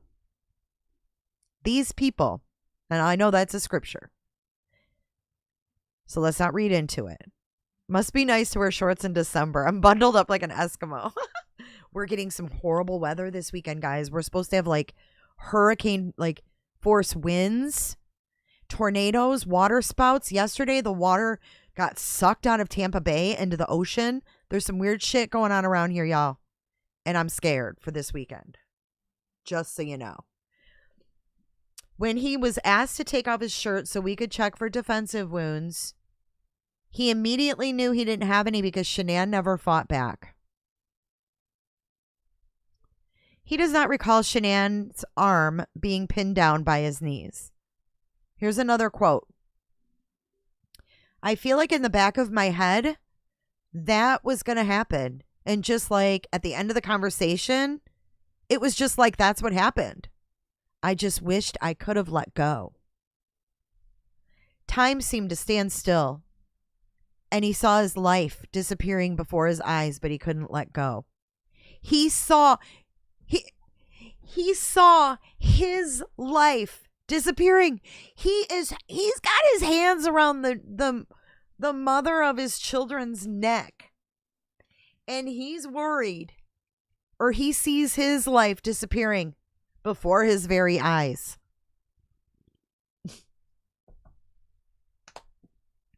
This is why we keep going back to this case, because it's fascinating. It's fascinating. Stay safe, Island. Here's another quote. "It was like picturing someone around you, holding your hands, holding you and keeping you from letting go." He still can't take, it's the lack of taking responsibility. Everyone reads into this that NK was there helping him. No, NK knew how to work him and manipulate him. NK worked him like he worked Shanann. He got Shanann to fall in love with his dumb, weird ass. And Nichol got him to fall in love with her dumbass. But he still can't admit that it was just him. And how fucked up he is that he says it was like picturing someone around you, holding your hands, holding you and keeping you from letting go. There's no one that could have held him and kept him from letting go. NK could not have stopped him. If he wanted to take his hands off his wife's neck, NK, Jim, there ain't nobody in this world that could have held him down except maybe Hulk Hogan in his younger years. I mean, seriously. People say, oh, it was NK. She wasn't holding his... If he wanted to let go of his wife, trust me, he would have flung NK across the room. He can't take responsibility. He felt like he was in a rage and, quote, snapped. His attorney mentioned the crime of strangulation. This is how dumb he is. His attorney mentioned the crime of strangulation was passionate. And he doesn't understand how that could be passionate. He doesn't even know what passion is. He thinks passion is a little schoolyard romance. Because that's what he had with NK. It was a little schoolyard romance in adult world. We went camping. We went to the Speedway. She wore my t-shirt at night. I played house over at her house. I didn't have to look at my family's pictures when I was at her house, so I just stayed there because out of sight, out of mind. What happened to this kid? What happened to him? What happened to him that he was stunted as like this immature little 15-year-old boy? And 15 is being generous. He never had a girlfriend. That's odd. It's odd. Yeah, he didn't Google passion. Exactly.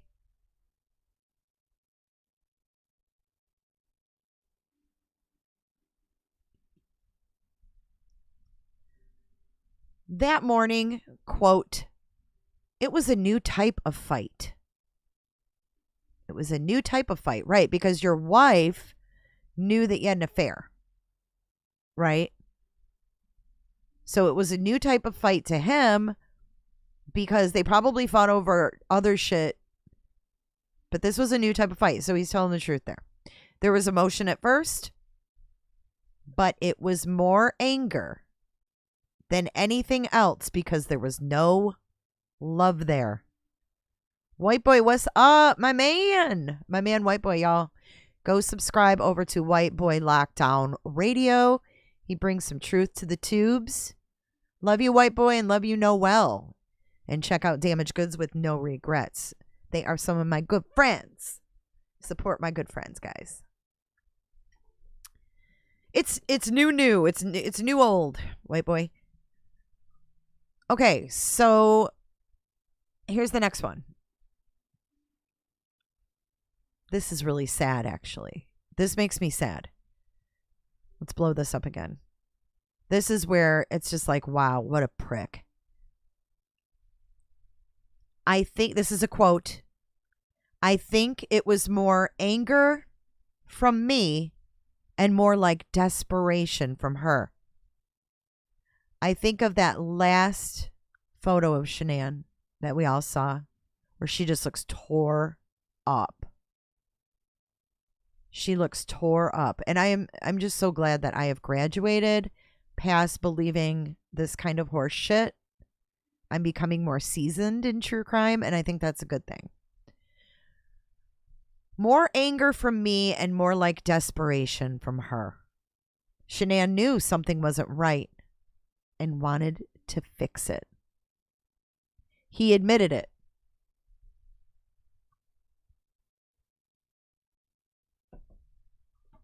That is absolutely heartbreaking. After Shanann was gone, in quotes, he didn't know what was happening and it felt like it was a, quote, traumatic event. That's how he described killing his wife, guys.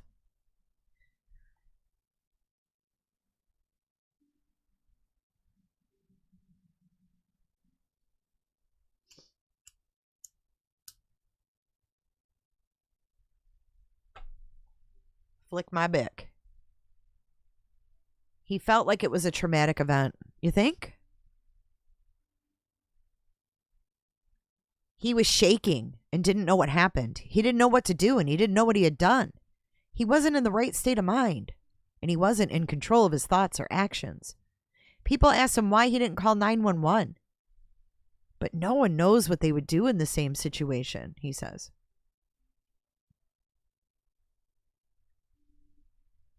Doesn't even make sense. After Shanann was dead, here we get to the Bella part. Bella walked into their bedroom holding her blanket and asked what was wrong with Mommy. He believed Bella may have been woken up by the noise. He doesn't say what noise. He doesn't say what noise would have woken up Bella. I can only imagine. He told Bella, quote, Mommy don't feel good. Bella thought Shanann was sleeping. He wrapped Shanann face down in the bed sheet. Here we have the face down again. Remember he said she was face down sleeping? face down sleeping. He wrapped Shanann face down in the bedsheet, which was recovered at the oil site. Shanann was still wearing her shirt, bra, and underwear she had on when she got into bed. So that would mean Shanann would have had to put her underwear back on after sex.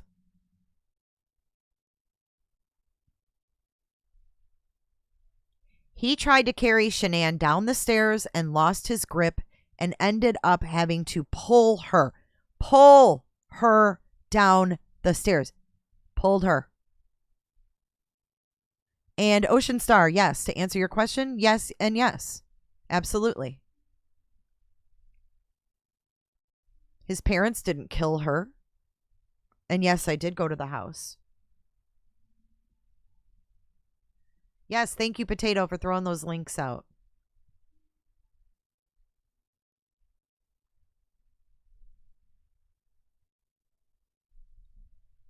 Bella watched him drag Shanann down the stairs and began to cry and said, quote, "What's wrong with mommy?" He told Bella again that her mommy didn't feel good. Bella is a smart girl and knew what was going on. Did you hear that? Bella is a smart girl and knew what was going on. This motherfucker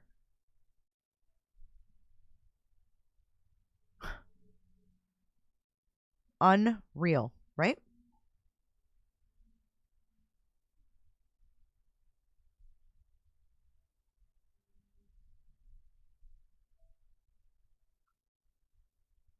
That poor baby. So I'm sure Bella knew what dead is. I mean, any kid that watches a Disney movie knows about death, right? They know what it means for someone to die. And he says Bella knew what was going on. So that tells me Bella knew her mommy was dead. I'm just going to say it. And, you know, yes, I've talked with Chris's parents. And yes, I think they're very, very dear people that are in very much denial. And I don't know if they listen to my streams. I don't know if they listen, but I hope that they hear me, because I really wish that they would put and turn this around on Chris and stop his manipulating of them. That's what I wish, because that's the only way they're ever going to have any kind of solace in this, is if they stop believing his bullshit, because he's full of shit. And the more that I read, the more that I uncover, the more quotes that I read straight from his mouth, the more that I see how manipulative he is. Bella never touched Shanann or tried to wake her up. I have not, Bonjour, but I wouldn't buy her book. I think she is a grifter. Bella never touched Shanann or tried to wake her up. Bella followed him down the stairs. He backed his pickup into the driveway and put Shanann into the back seat of his truck on the floorboard.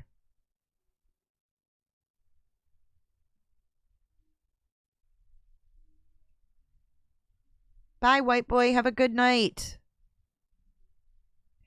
Have a good night at work. What's up, Dree? Andrea.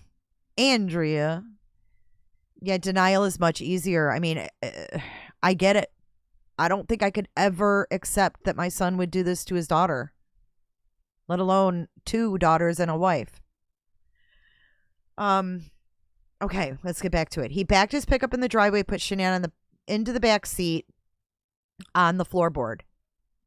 So we know now that he was pulling her down the stairs.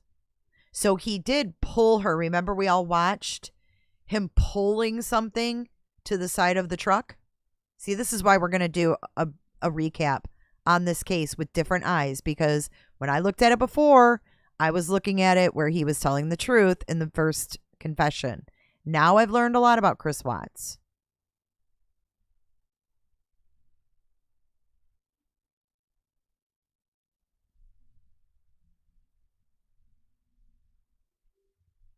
That's awesome. Thank you, Swamp Rose.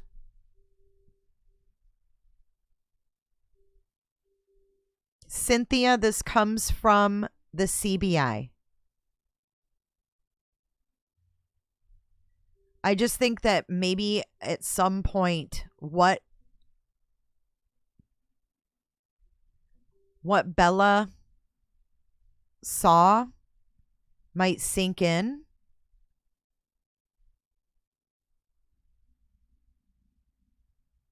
She knows he's lying. I know. It's hard to accept. It's hard to accept. I don't blame them.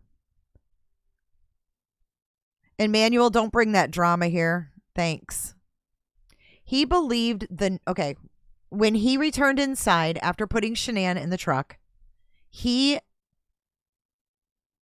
Celeste was in her room and was starting to get out of bed. He believed the noise of Shanann's feet hitting the stairs as he dragged her down the stairs may have woken up Celeste.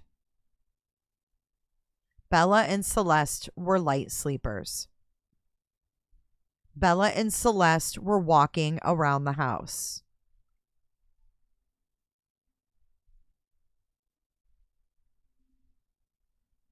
Every time he sees pictures of Bella and Celeste, he doesn't understand how it could have happened. Being a dad was the best part of his life, and he took it all away.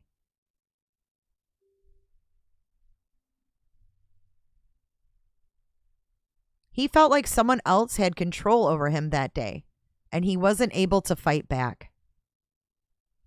When the prosecutor said Bella bit her tongue repeatedly, he wanted to bang his head up against the wall.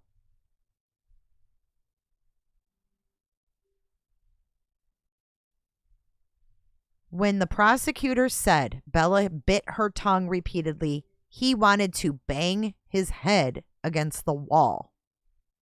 At that point, he put his lunchbox in the truck and then put both Bella and Celeste in the back of his truck on the bench seat. There was no car seats.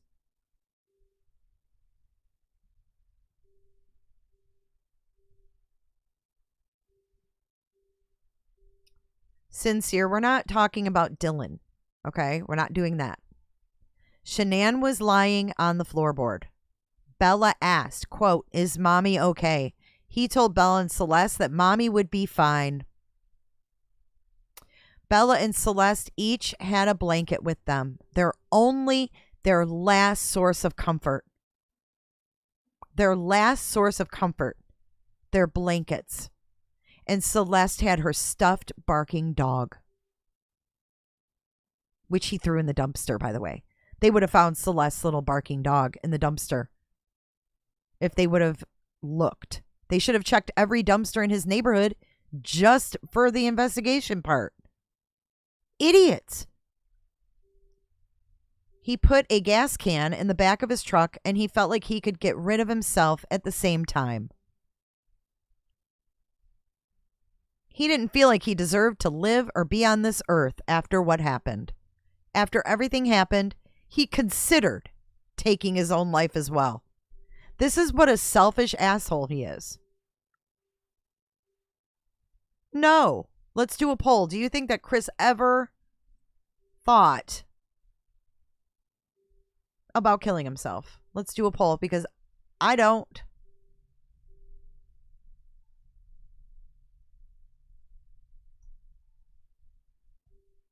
There you go. Get your votes in. He did not commit suicide because he felt like if he did it out at the oil site, he would have to end up hurting more people than just himself.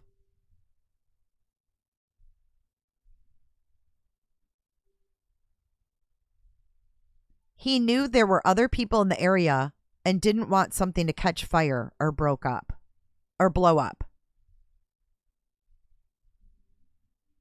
Let's read that again. He knew there were other people in the area and didn't want something to catch fire or blow up. No, he's a pussy. He's a pussy. He does not own any weapons, but nothing seemed right that morning. As he drove to the oil site with Shanann, Bella, and Celeste, he was nervous, shaking, and didn't know what was going to happen. He knew at that moment that his life was completely changed. He has tried to picture the long ride out to the oil site and wondered if he could have saved his girls' lives. He wasn't thinking during the entire drive. He has read books about how dads could never hurt their children, and he has wondered, was I even a dad at one point? I don't know. He has read books about how dads could never hurt their children? Does that even make sense? I've never seen books that are specifically for dads that don't hurt their children. Roro causing Pawpaw. Roro. Who was Roro?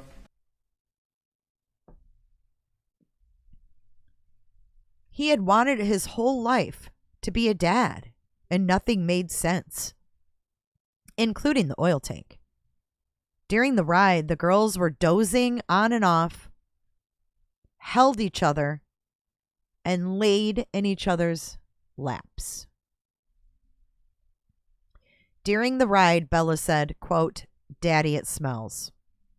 When he got to the oil site, he took Shanann out of the back of the truck and pulled her over and laid her on the ground near where she was ultimately buried. So he pulled her out of the truck, laid her in the area where he was going to bury her, because he only buried her 2 feet down, right? He told investigators 2 feet. Eddie, welcome. Eddie Page. Welcome to the lounge. When he got, wait, hold on. Bella and Celeste were still sitting in the back of the truck as he removed Shanann. Bella and Celeste asked him, quote, "What are you doing to mommy?" He doesn't recall what he told them. He returned to the truck and, quote, "Cece was first." This is a quote. Cece was first. Celeste had a blue Yankees blanket, and he put it over her head. So he covered his kids' heads. He covered his kids' heads, but he watched Shanann die. He strangled Celeste in the back seat.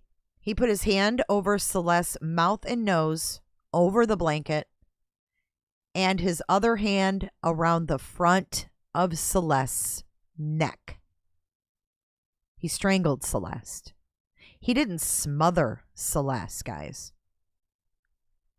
He strangled her.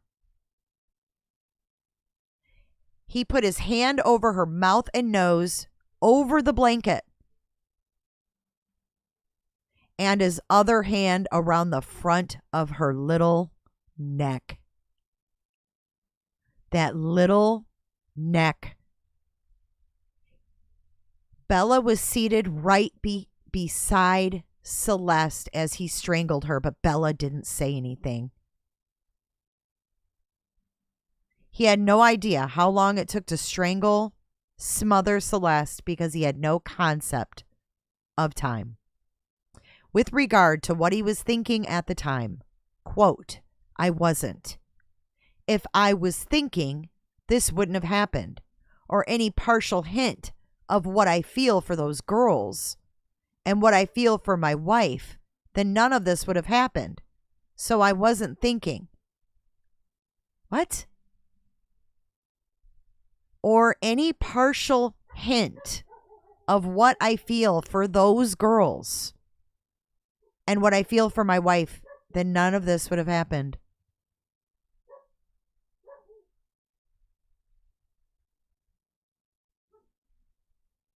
After Celeste died, he took Celeste out of the truck. Now, remember, they said earlier between 2 and 4 minutes for someone to die from strangulation.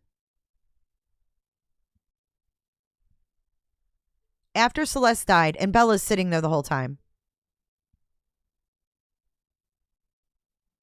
He took Celeste out of the truck, walked her up to the oil tank, opened the hatch, and dropped her inside, feet first.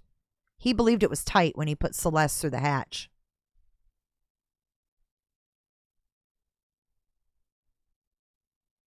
He did not have to, quote, hit Celeste into the tank, but may have had to manipulate her to get inside.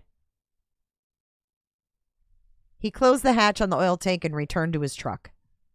When he got in the truck, Bella asked him, quote, what happened to Cece? Bella asked him in her soft voice, is the same thing going to happen to me as Cece? He is not sure if he told Bella, quote, yes, like a horrible person. You know why? Because he did. He's not sure if he told Bella, quote, yes, like a horrible person. He then put the same Yankees blanket over Bella's head and, quote, did the same thing.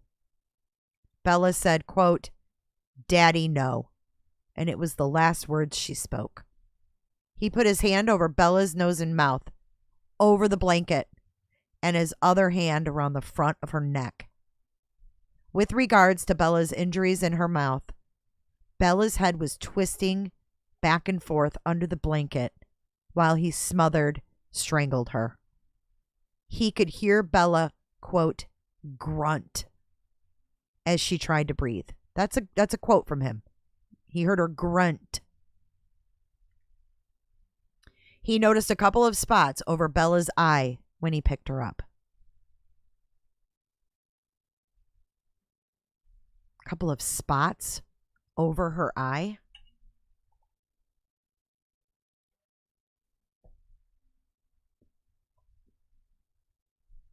He walked Bella up to a separate oil tank, opened the hatch, and dropped her inside feet first. Bella seemed harder to get into the tank than Celeste, but he just had to manipulate her to get her inside. He does not know why he put them in different oil tanks, in separate oil tanks. Bella and Celeste were not alive when he put them into the tanks. Hi, Trinda. After he put Bella into the oil tank, he returned to where Shanann was located and started to clear away the weeds with his rake. The rake broke when he used it to remove weeds, and he left part of it at the site. He does not believe he ever thought about going back for the broken part. He dug a hole with his shovel and put Shanann inside. And he said that hole was only 2 feet deep. Shanann was not bleeding or cut when he buried her. He recalled Shanann's eyes were bloodshot. Shanann had not partially given birth when he put her in the ground. Shanann was wearing a shirt and blue-colored underwear. Every time he closes his eyes, he hears Bella say, Daddy, no. He hears it every day. Just thinking about the oil tanks makes him want to throw up. Frank Rusek said at his sentencing that he was trying to separate everyone, and that was not true. He felt like someone else was in control of what he was doing. He did not consider the fact that it may have helped with detection by putting the girls in separate oil tanks. He didn't consider putting the girls with Shanann because everything happened so fast. And, quote, I had no time to really have a thought that was my own.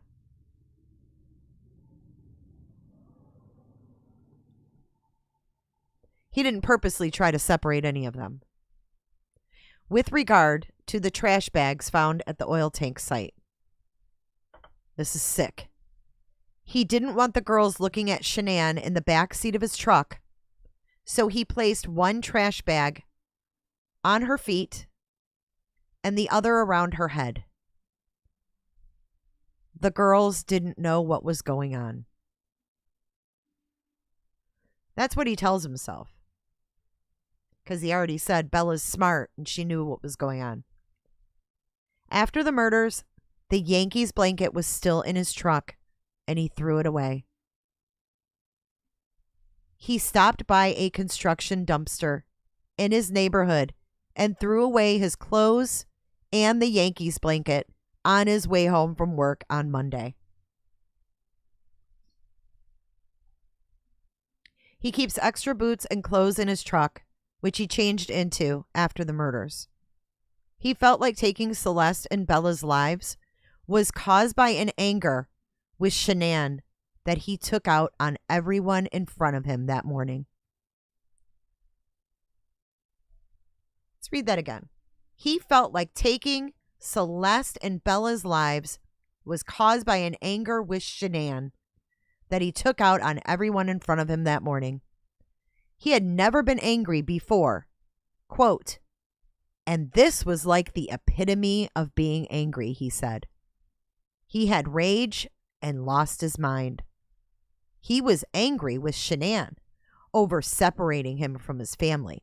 Oh, how dare she stand up for herself? Has nothing to do with the fact that he was sticking it where it didn't belong. Not to mention probably sticking it in a mail, and she had no idea. When he and Shanann got married, he told his family he didn't need them anymore because he had Shanann. Why would he tell them that? Are you 15? Or are you a man? When he and Shanann got married, he told his family, I don't need you anymore. What? He cussed his mother out and did things to his family he never thought he would do. He is not sure if Shanann, quote, coached him. So now it's Shanann's. See how he blames Shanann? He blames Shanann for killing Cece and Bella. He blames Shanann for coaching him on how he treated his family. No, his family needs to realize he's an asshole. He treated you like assholes because he's an asshole. Referring to how Watts treated his family. He was angry since July 2018. He was angry since July 2018, so a whole month of being angry, he justifies it. He was angry since July 2018 when Shanann told him his parents could never see their granddaughters again. Quote, I don't know if that had something to do with it, that something inside me just triggered it, and then it just like all that pent up from the wedding and everything, it's like a long fuse that finally just went to its end. His mother and Shanann never got along after he proposed in 2012. His mother and Shanann never agreed on anything. His mother possibly thought Shanann wasn't good enough. So what? I mean, a lot of parents feel this way about their kids' spouses. It doesn't mean you kill them. Jeez. His mother always thought Shanann was hiding something from her past from him. Maybe she was. His mother and sister didn't like Shanann and felt like Shanann took him away from them and moved him out to Colorado. His grandmother was the only one that came to his wedding. He danced with his grandmother and his friend's mother during the groom's dance at his wedding. He would never have thought his marriage and relationship to Shanann was bad if he hadn't met Kessinger. So he's blaming Kessinger now. This is why I don't think Kessinger's involved, because this dude doesn't take responsibility for anything. He looks outside every day and wonders what he could be doing with his kids. Quote, right now, I'd have a 5-year-old, a 3-year-old, and more than likely a 1-month-old son and a beautiful wife. And right now, it's just me. With regard to finding out Shanann was pregnant with Nico. Shanann was pregnant with Nico within 2 weeks of trying. He was surprised and scared when he found out Shanann was pregnant. He may not have looked excited about the pregnancy because he may have felt guilty about talking to Kessinger at work. There were never any incidents of domestic violence between he and Shanann. Shanann was the dominant person who took control of everything. He always just went with the flow and always wanted to be in the back row. He never felt belittled by Shanann. He was the introvert. It's important to say. He was the introvert, and Shanann took control of most situations. He hated being in videos, but he went along with it because it was Shanann's business.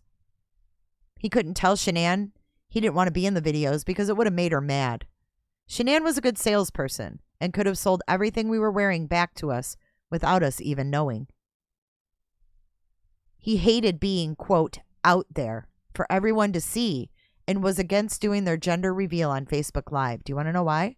Probably because his affair people would see it. If he was on Tinder having sexual encounters, which I believe he was, he didn't want those people seeing him. Or Nichol too. With regard to what Watts was planning to do about his missing family, he had no idea what he was going to do. He didn't understand how he was able to act normal around his coworkers. His plan was not well thought out and not a, quote, criminal minds type of thing. With regard to how Watts felt when they wore Thrive patches, when he put on the, quote, duo burn, his Apple Watch would show he was exercising all day because of his increased heart rate. When he wore the duo burn patches, it felt like he was working out all day. Kessinger told him he would sometimes fall asleep on our couch in the middle of a conversation and then would wake up and finish what he was saying. Watts indicated it may have been related to insomnia. He felt different on the duo burn, than when he wore any other type of Thrive patch. The duo burn made him feel like he could go longer and longer each day. He only slept approximately 3 hours each night. Myron, I'm so excited. Looking back, he realized God gave him plenty of opportunities to, quote, get out, referring to getting out of his relationship with Kessinger. His friend Jeremy Lindstrom asked him to go to the Broncos game on Saturday, August 11th. And Watts said no. He should have gone with Lindstrom and told Kessinger he couldn't find a babysitter. Being away from Kessinger might have made a light switch go off in his head. If he would have gone to the Broncos game, it may have put him on a, quote, different trajectory. He wished now that he and Shanann only went to North Carolina for a week, and that Shanann wasn't gone for 5 weeks straight. Because he has no self-control. It's her fault. It's her fault for fucking going for 5 weeks. Fuck me. This is all her fault. When the incident with Celeste and the nut allergy occurred at his parents', which we referred to as Nutgate, he should have stopped everything with Kessinger and concentrated on fixing the relationship with Shanann and his family. Shanann and his parents got into a serious argument over the nut incident, and his nephew told Bella to hide behind the curtain because he didn't think her mom would let her come back again. Celeste celebrated her birthday in North Carolina a few days after July 17th, and his parents did not attend after Shanann made a post about the allergies. Shanann said the post wasn't directed at anyone in particular, but Shanann had a, quote, method to the madness, he says.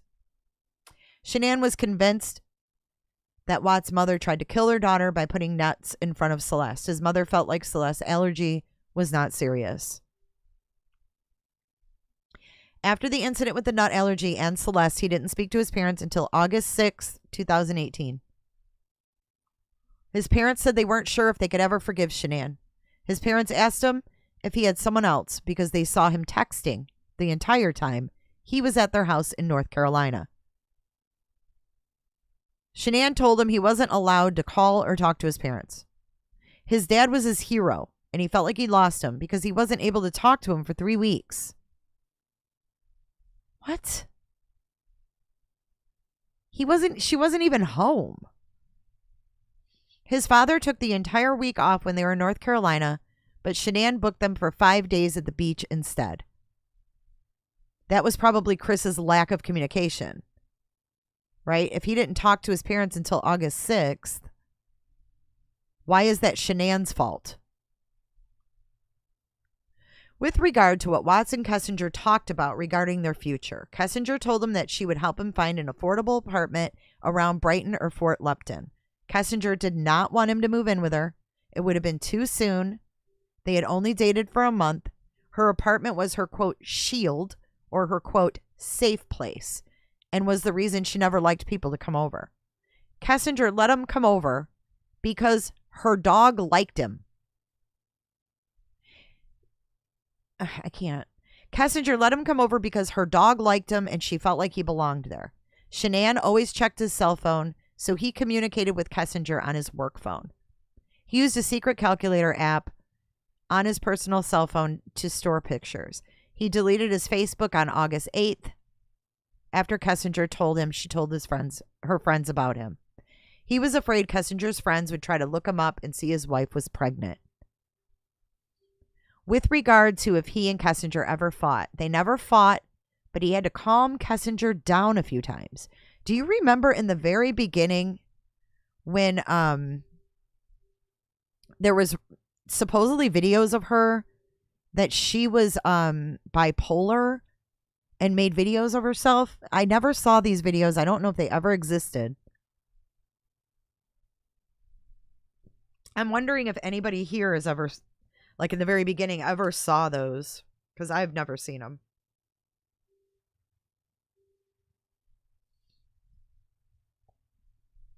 Kessinger got upset when she realized she would always be the, quote, other person, and that he, Watts, would always put his wife first. The first incident, and I agree with you, Potato, I think that if the mother says she's got a fucking allergy, you just respect it. You don't argue that shit. The first incident where Kessinger realized he put his wife first was when he left her house on July 4th, 2018. He told Kessinger just because he had to leave didn't mean she needed to take a step back. Kessinger told him that she thought it was better if they didn't see each other for the rest of the day. So she's a big baby. She's a baby just like Chris. She's screwing around with a married guy. He's got to leave. She gets mad and says, I don't want to hang out with you anymore today. But look at this.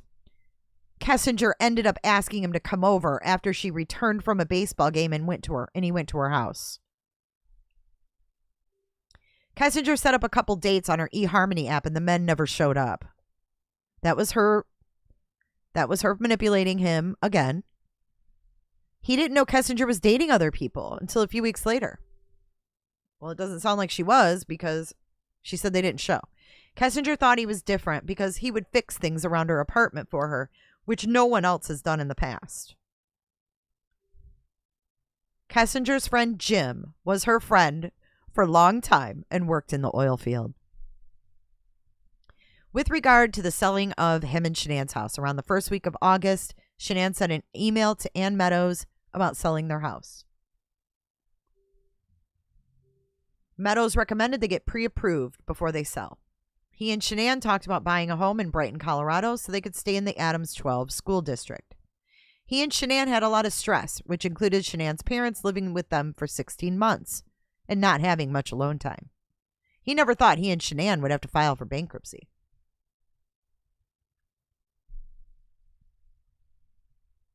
Most of the bankruptcy dealt with credit card debt from their wedding. They had a lot of doctor's bills from the girls always being sick. They were behind on their mortgage payments. Shanann was sending checks for their HOA to the wrong address for a year. He didn't have access to their bank account on his cell phone and never asked Shanann to see their account. So you go through 2 bankruptcies and you never ask to see your bank account? He's an idiot. Ever since he sold his 4-wheeler for less than what he owed on it, Shanann wouldn't let him do anything with the finances. When he worked for Longmont Ford, he would just bring Shanann his paycheck. With regards to Watts calling the school the morning after the murders, he was, quote, freaking out about what he had just done. It was stupid to call the school or Ann Meadows. It made sense they were suspicious about him because he probably sounded eccentric on the phone. With regard to why Watts pled guilty, quote, this is a long quote. Get ready for it. I didn't want anybody else. I didn't want them to go through this for 2 to 4 years. I didn't want my attorneys to lie for me for 2 to 4 years. They would have done anything I told them to do. I don't see how they can do that. Like, that's what attorneys do. Like they take their defendant and they say, hey, like what happened? Okay, we'll go with that story. That's his quote. After a few weeks after his arrest, he told his attorneys the truth about everything that had happened. His attorneys asked him if he was ever offered to plead guilty, would he take it? He said he would plead guilty in order to end it all. His attorneys asked him about 100 times if he was sure he wanted to take the plea deal. Before he walked into the courtroom, his attorneys asked him again if he wanted to take the plea deal. His attorneys never told him he had to take the plea deal, and they had a lot of creative motions to file and were, quote, ready to fight. He told Walsh he didn't want him to fight for something where the story wasn't true because it would have only gotten worse for everyone. He does not regret taking a plea deal, but he never thought he'd be in prison for the rest of his life. Okay. He didn't want for everyone to have to relive the case every day. No, he didn't want to have to go through it. He didn't want to have to see the pictures. He didn't want to have to see what he did to those girls. He told his parents the night before he pled guilty that he was pleading guilty for a reason. In other words, that's him, reading, like talking in code. I'm pleading guilty because I am guilty. I'm pleading guilty because I am guilty, Mom and Dad. That's what that said. His parents had received correspondence from people all over the world who told them the Thrive patch wasn't FDA approved and can alter someone's mind. So they were all looking for reasons as to why he couldn't be responsible for this. He's got his family making excuses. It's Shanann, it's the Thrive, and then they have all these weirdos from the internet contacting them saying it's this and it's that and it's this, and well, what a shit show. His parents still believe he was, quote, railroaded and felt pressured to plead guilty because this motherfucker can't say it outright. He can't look at his parents and say, I did this and this is what I did. Pussy. He does not feel he was pressured because his defense asked him plenty of times. His parents talked to him about using the defense of complex post-traumatic stress disorder from being in an emotionally abusive relationship. It's inappropriate. I agree.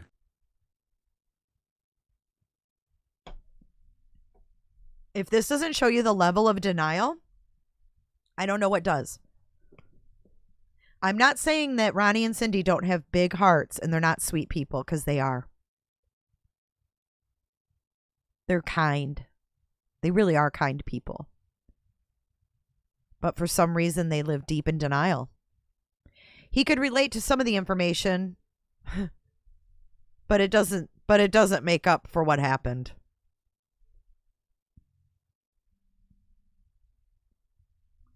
When he talks to his parents on the phone, they believe there's a chance he could get out of prison.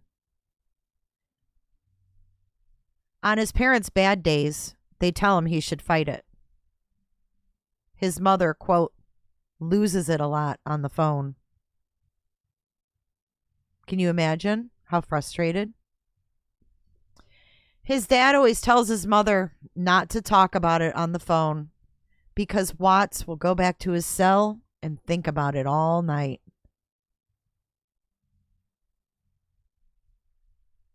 He plans on telling his parents the truth about what happened when they visit him in April or May. His parents sold his toolbox so they could afford their travel.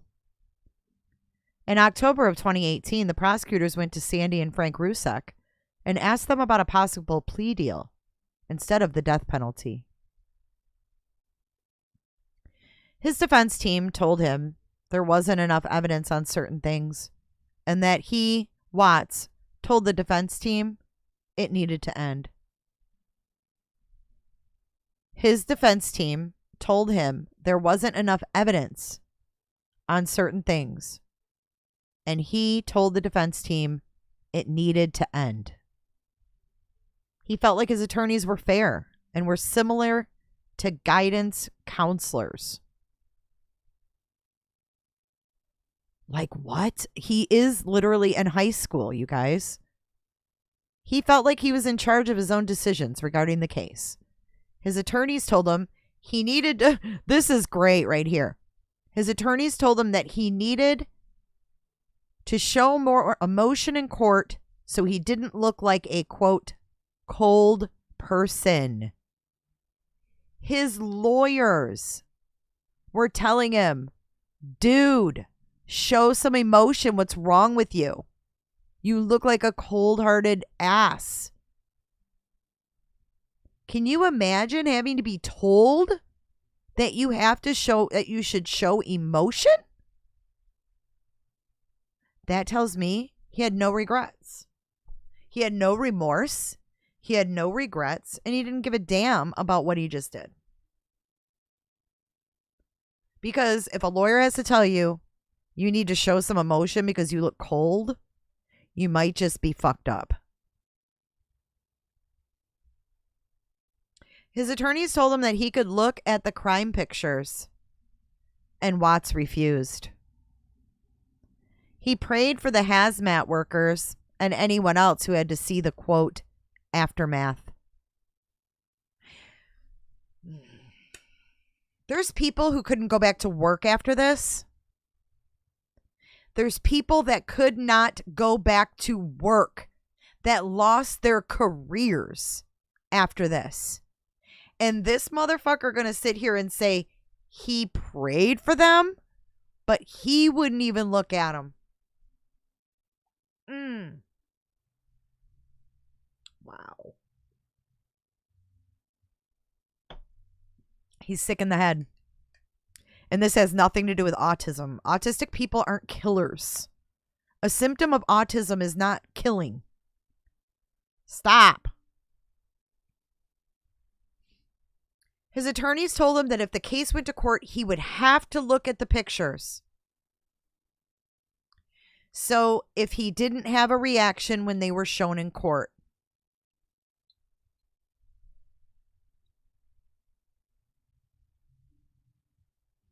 he's selfish. He's self-centered. That's not autistic. Being narcissistic and self-centered and an asshole has nothing to do with autism. Stop. Watts asked if Sandy and Frank saw the crime scene pictures, and he was told no. This is why he didn't want a trial. It's all for him. I know every time we cover these killers, it's autism. It's like, fuck no, it's not. I don't know why people think autistic people kill. It's weird. Stop. He's a psychopath. Psychopaths kill.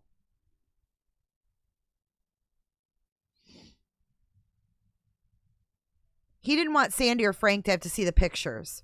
Yeah, he didn't want to have to look at them. Selfish son of a bitch.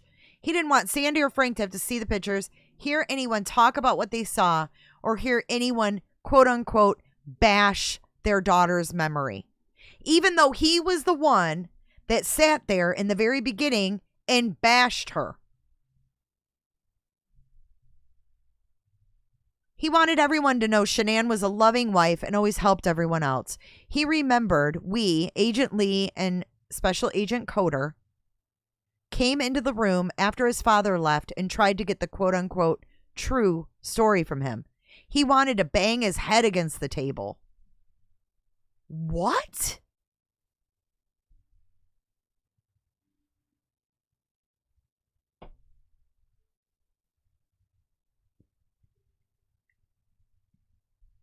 Psychopathy? He didn't want all of us to have to get on the witness stand and testify about what we saw. No, but he doesn't care that every night they have to see this in their head, that they have nightmares from it, that they have anxiety, that they can't stay in the same field because of what he did.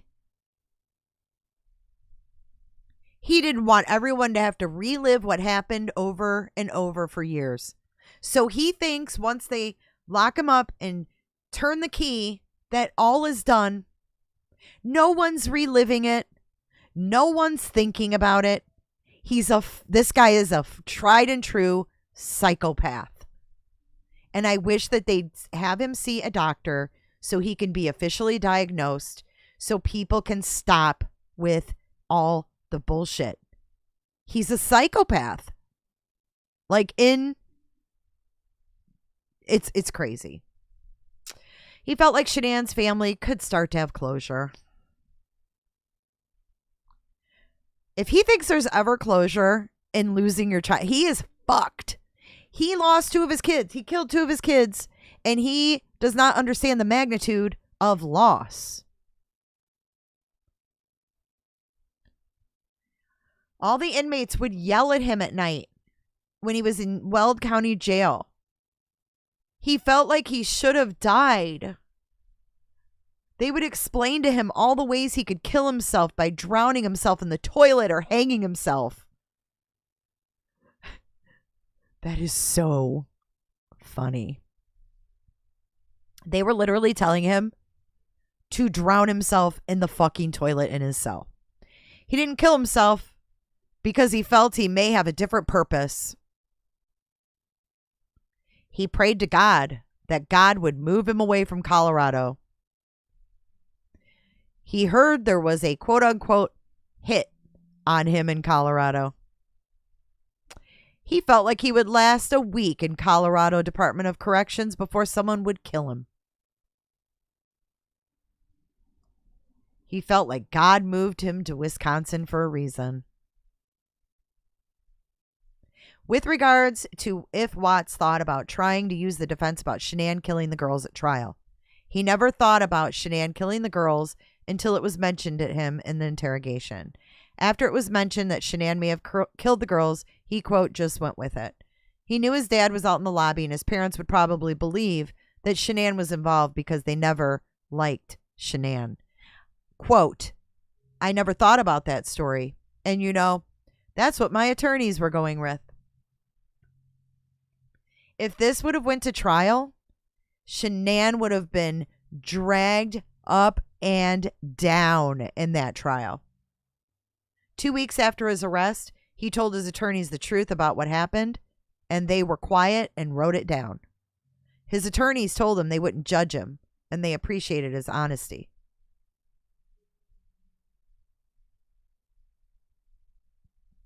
With regard to Watts' past childhood, he was always someone who tried to, quote, coax people down. Manipulation. He was always someone who tried to, quote, coax people down. Legendary, there's truth in the lies, though. You have to decipher through it. He was in one fight in his entire life, which was in 3rd grade, and he and the kid ripped each other's shirts and left crying. He wasn't popular, but he was never bullied in school. He had braces and a, quote, Jim Carrey bowl haircut. Pawpaw. Roro calls him Pawpaw. I mean, that's Roro. Who was Roro?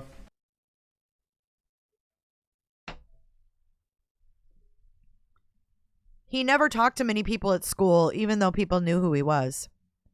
He never had a girlfriend in high school. And always, quote, flew under the radar. Whew. What do you think Chris Watts did on the weekends? What do you think he did on the weekends? If he never had a girlfriend and he didn't really have any friends and he didn't talk to anybody, what did he do on the weekends? He didn't have low self-esteem, but also didn't want to be part of a group or clique. He's just like an organic sack of meat. He had a couple of friends and appreciated his close-knit relationships. His sister was always the popular one and very outgoing. He and his grandmother would sit outside the middle school, and his sister would always be the last one out of the school because she had to talk to everyone in the hallway. He was the opposite of his sister. He didn't want to be popular and just wanted to be a, quote, regular guy. He could not recall anything he would have pent up from childhood. Yeah, was that like show me yours, show me mine? Captain Winky? With regard how his father's addiction affected him. His father became addicted to a white powdery substance, possibly cocaine, after he left home. His father's addiction didn't hurt him as much as he thought it would. This is weird verbiage. This is very weird. I think he hung out with his dad. I seriously think that he was as much his dad's best friend as his dad was his best friend. I think he hung out with his dad. His father's addiction didn't hurt him as much as he thought it would. When he talked to his father about his addiction, his father immediately changed the subject. His father was coping with the fact that Watts never came back home. So he is under the impression that his dad was hooked on cocaine because he never came back when he left for NASCAR Tech. Now, do you find that odd, or is it just me? Do you find it odd that he thinks that his father did cocaine? Bye, Paula. Have a good night, hun. Portugal. Kisses back to Portugal. Mwah.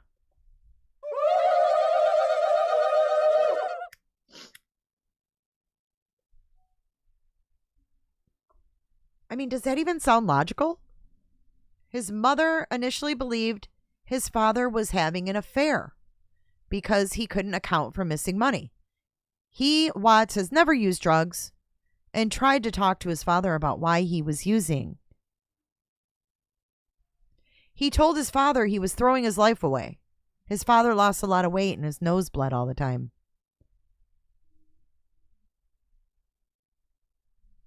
After Watts, talked to his father stopped using drugs. So Chris is like the magical rehab. Why don't we just have everyone who's hooked on drugs talk to Chris? Because he can just take it all away. What is this even about?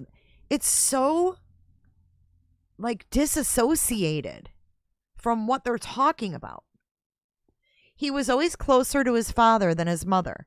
His father always came to every one of his sporting events. See? His father would come to his games even if Watts wasn't going to play. So it's almost like his dad made Chris his life. Yes. He never saw his father cry. His mother was loving and gave him affection.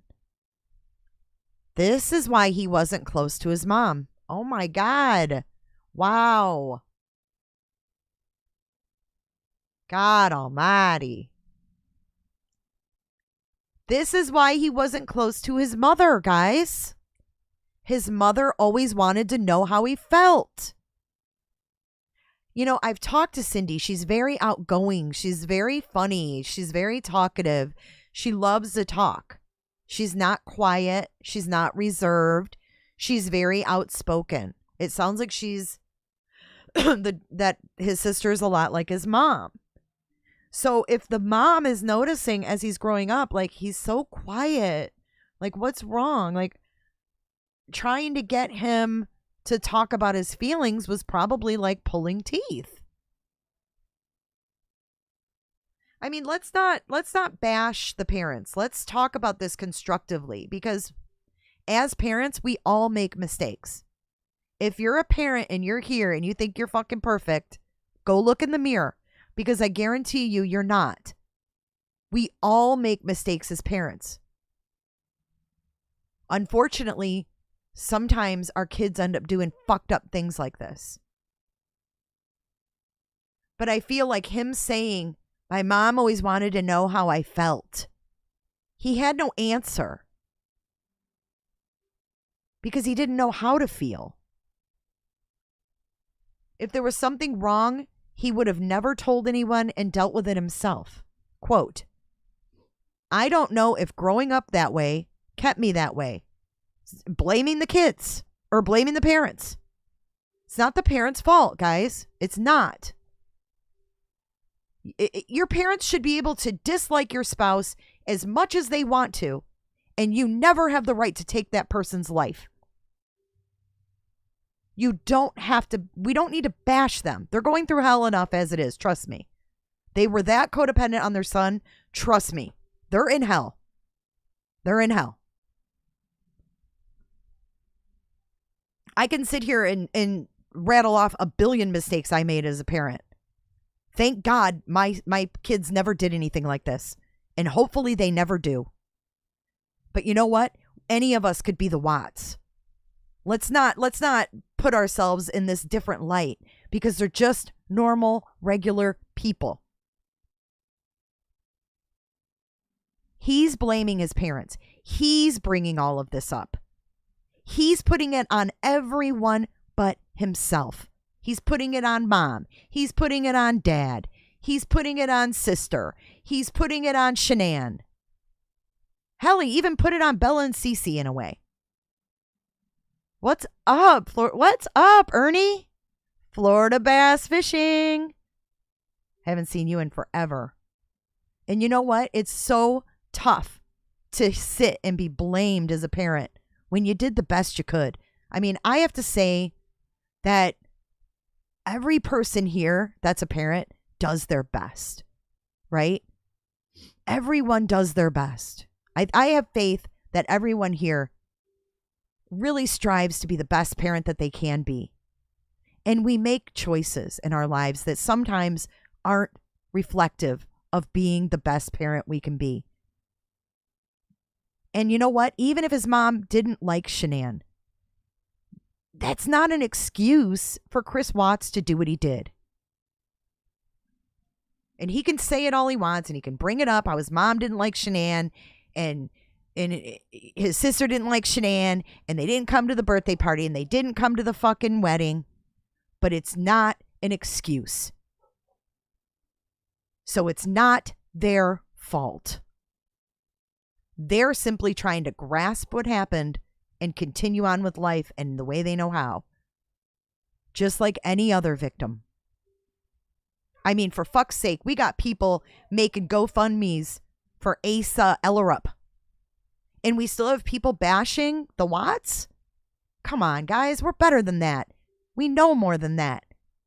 We're smarter than that. We know the only person that is responsible for this is Chris Watts.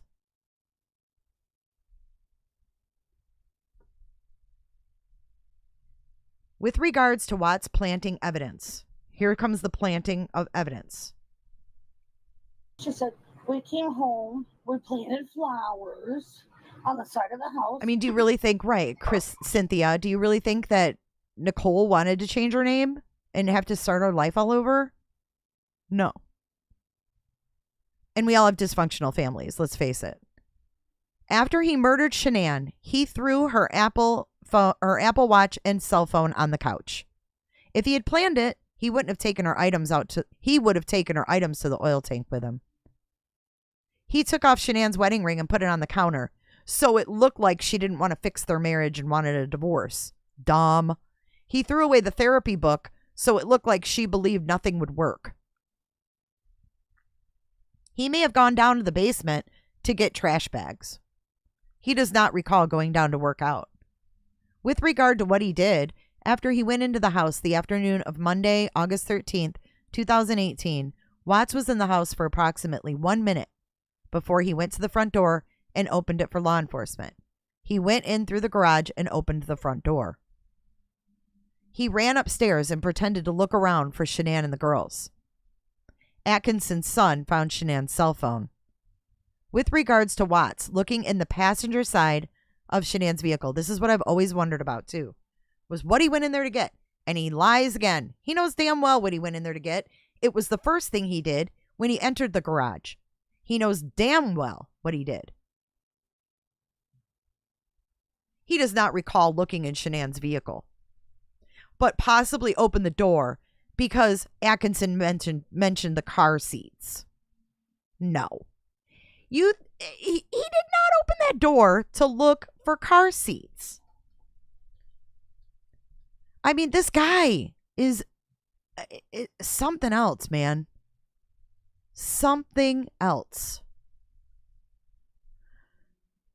He threw the sheet to their bed away after the murders. The day after the murder, sorry. He threw the sheet to their bed away the day after. When you strangle someone, sometimes they evacuate their bowels. And that occurred with Shanann and was the reason he threw the sheet away. With regards to Watts' communication with his father, in the morning he picked him up from the airport. This is why he asked only his father to go, because he did not want to be questioned by his mother. You know, we can all sit there and say, she's this, she's that, she did this, she said that, she feels this, she feels that. But the bottom line is, he didn't want her to come out there. He only wanted Dad. And you're about to see why. Well, you know a little bit why, because they lived in denial together. With regard to Watts' communication with his father the morning he picked him up from the airport, it was strange when he picked up his father because he knew it was probably the last time he would see him, quote, on the outside. His father just wanted to talk about sports when they were in the car together. You've arrived in Colorado. He really cares. He just didn't know how to talk about it. See, there's no communication skills. Because people think that Ronnie didn't care, and that's why he's talking about sports, and that's why he gets on the horn and talks to his boy about sports.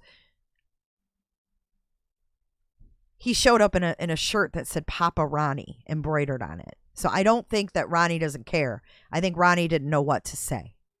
I don't think he knew how to handle it. I don't think they know how to communicate. I just don't. His father always tries to deflect the conversations and change the conversation when they needed to discuss something important. But his father did ask him if he knew where Shanann and the girls were. Quote, maybe he kind of figured out something maybe happened and he just wanted to talk to me as a son. Maybe he kind of figured out something maybe happened and he just wanted to talk to me as a son. So that tells me that he probably said, look, Chris, I know something happened. You know, I'm your dad. Just tell me what happened. Maybe he kind of figured out maybe something maybe happened and he wanted to talk to me as a son. And he was still a pussy and couldn't tell his dad the truth. He was told his father never left during his entire polygraph and interview. Let that sink in. He never left the fucking police station. Do you know how long he was there? If his father knew what actually happened, his father would have told him to admit what he had done. His mother was always the more aggressive one in his parents' marriage. He and Shanann's marriage seemed to mirror Shanann's mom and dad's. Shanann similar to her mother, and he was like Shanann's father. So he compares himself to Mr. Rusek, even after he murders his daughter. Do you not see how disconnected he is? Shanann's mother always told her she would marry someone like her father. Shanann's father always liked him because he helped fix Shanann's car when they were dating. I can't with this guy. NK liked him at her house because her dog liked him. And Shanann's dad liked him because he helped fix her car when they were dating.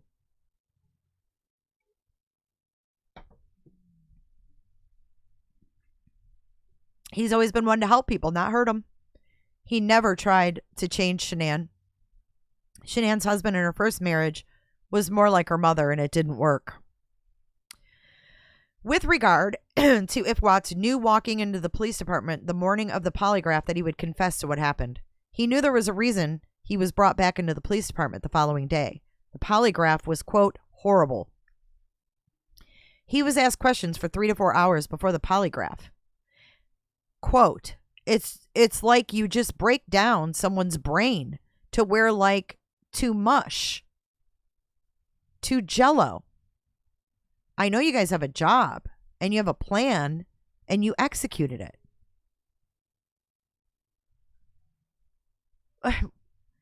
God, I don't even know. I couldn't even have a conversation with this guy. It's like you just break down somebody's brain to where like to mush, to jello. I know you guys have a job and you have a plan and you executed it. He knew when he was asked about what he did on Saturday night, he had to talk about the Rockies game. It was going to be a thorough interview. Quote, walking in there that day, just walking into that room, I knew I wasn't walking out. With regards to Watts' media interviews, he never wanted to speak with the media. He felt like the media was going to continue to knock on his door until he answered. Nicole Atkinson called him and told him Fox would be at his house at 10:30. She fucking called him. She fucking called him and said, hey, dude, Fox is going to be there at 10:30. Be ready. Mm-mm. And you know what he did? He knew they were going to, it was 10:30 in the morning. He put on a shaper and his favorite shirt from Shanann, his new shirt from Shanann. Do you remember that? He had a shaper on.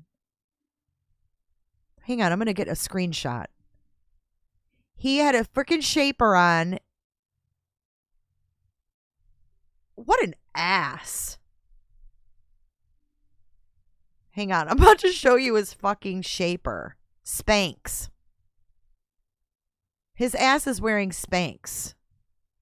He knew the... Hell yeah, Jesse. She had Fox coming over set up. Look at his... Look. He's totally wearing a shaper. Let me try to find a better one. Yes, we dissected this. I don't think he takes his... He doesn't take his hands away. He has his arms crossed the whole time.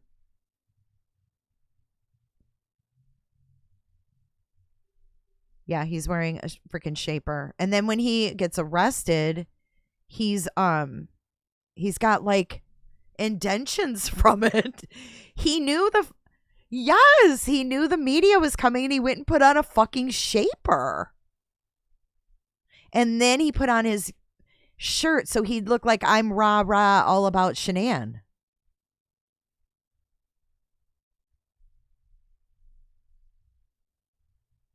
Yeah, really, really sick, man.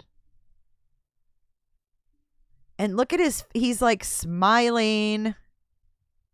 Yeah, dude, I'm telling you, he's wearing some kind of a shaper. What man wears a shaper? I mean, he's got hips like a girl. I'm telling you, he was with Trent Bolt. Fight me.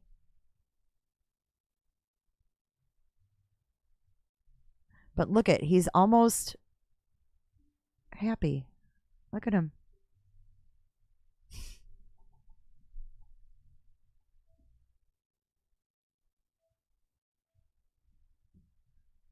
Spanx. Yeah, he's trying to make his biceps appear larger. He might have some defensive wounds on his inner arms, maybe. And he doesn't want anybody to see. Because he had those marks on his neck as well.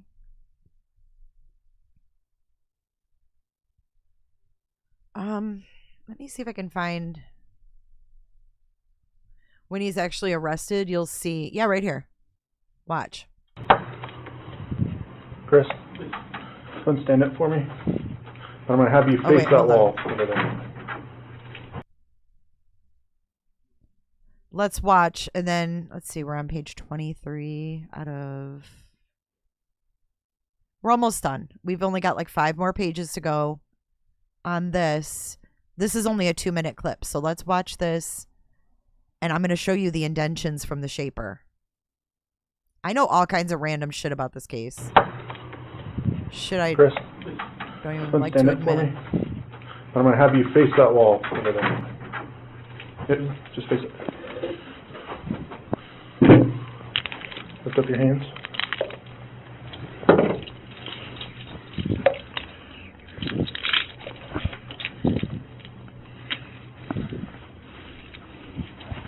And he wasn't suicidal, or they would have had him in a vest. He was never in a suicide vest.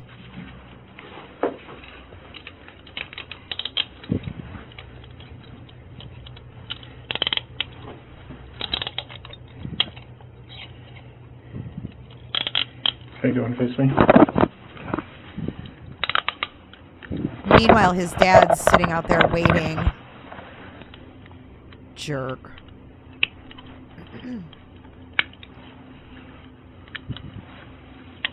Okay, you don't have anything on you, right? Okay, nothing in your pockets? Okay, go and face that other wall behind you. I'm just going to search you real quick. Oh my Stretch God, your did you legs. see me? No. Further. He's like a big baby. Watch. She's like, no. Watch his face. Let's watch that slow. I've never really watched this slow. You know me and my slow-mo. All right, here we go. I'm going to mute it because it's going to sound weird. But I want to see his stupid facial expression.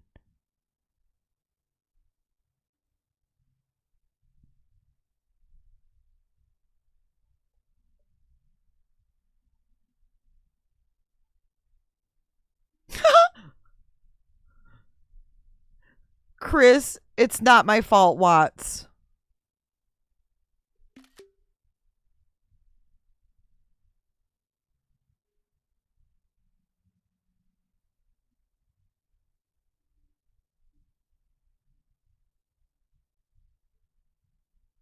Totally unaffected, man. Weird. So bizarre. All right, let's wait for him. Let's see if he takes his... Oh, shit. That's not even when he takes his shirt off. Son of a gun. We'll just Google the picture. It'll be easier. Chris Watts. Whoops. Shirtless. Oh, God. I just know that'll pull it up. Okay, here we go.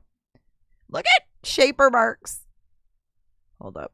Daily Mail always coming through with the good photos. We're going to see Spanx marks in just a second here. And 2 and 2. Okay, let's get rid of that. Let's go back to this. Okay, so we're going to zoom in and we're going to look at the shaper marks.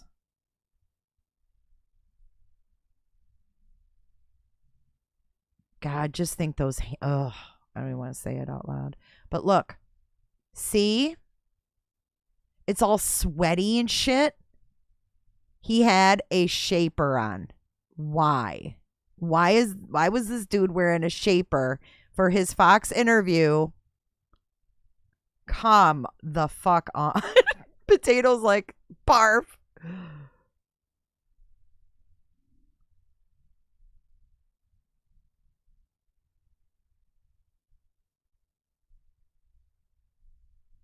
Here's a close-up of his neck. I don't think I've ever really looked at this. What do you mean, come on now? He was wearing a shaper. I mean, we figured that out like 4 years ago.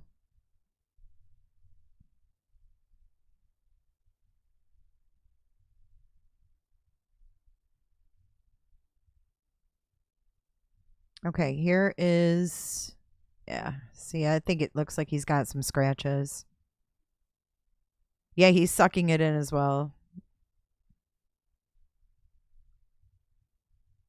Sick.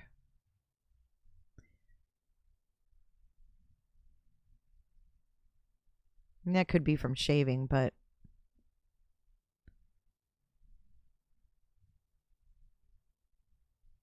I don't know. Can't really tell.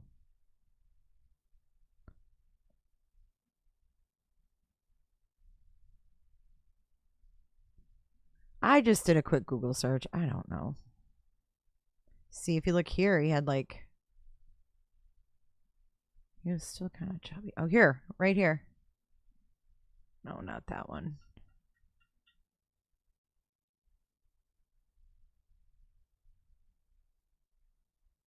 Look at these pictures that come up associated. Look at, there's J.S. for Justice prison call.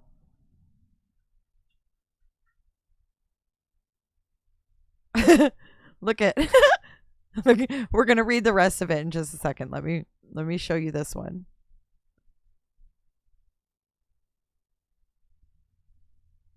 I agree with you, Jesse. Jesse James.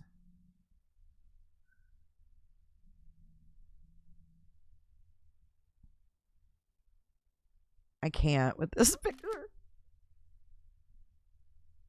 Okay.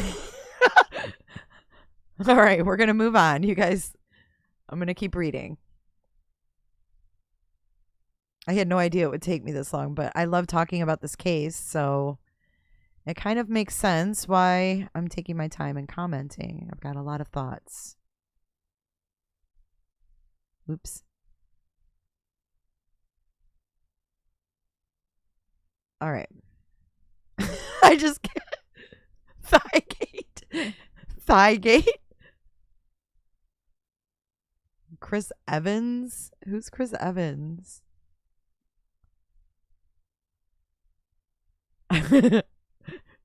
It's Trent Bolt. Oh, shit. Okay. He doesn't even know what he said or what he looked like on the news. Some people said it, quote, made him look worse after the fact. He just ended up lying more and more. He just ended up lying to more and more people by talking to the media. He heard he looked like a, quote, heartless, soulless person. With regard to if Watts spoke to Kessinger after the murders, he spoke to Kessinger on Monday, August 13th, 2018. They spoke on the phone. Kessinger said she believes Shanann took off with his daughters.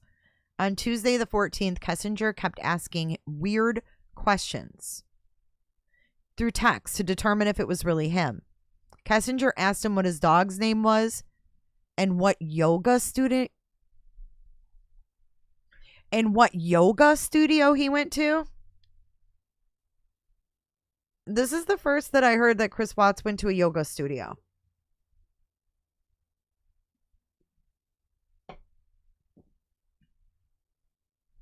A yoga studio.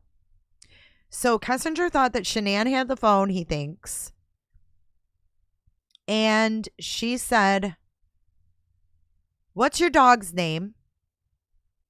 Like, wouldn't Shanann know the dog's name? And what yoga studio he went to.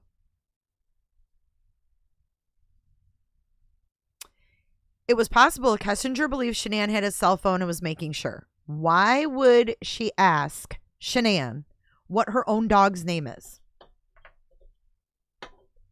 Make it make sense. Make it make sense.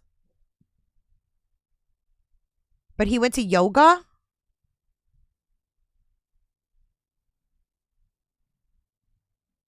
Kessinger asked him what his dog's name was and what yoga studio he went to. It was possible Kessinger believes Shanann had the phone. Kessinger told him it was the last time he would hear from her and she was going to stay with Jim. Kessinger told him not to contact her until, quote, this is done.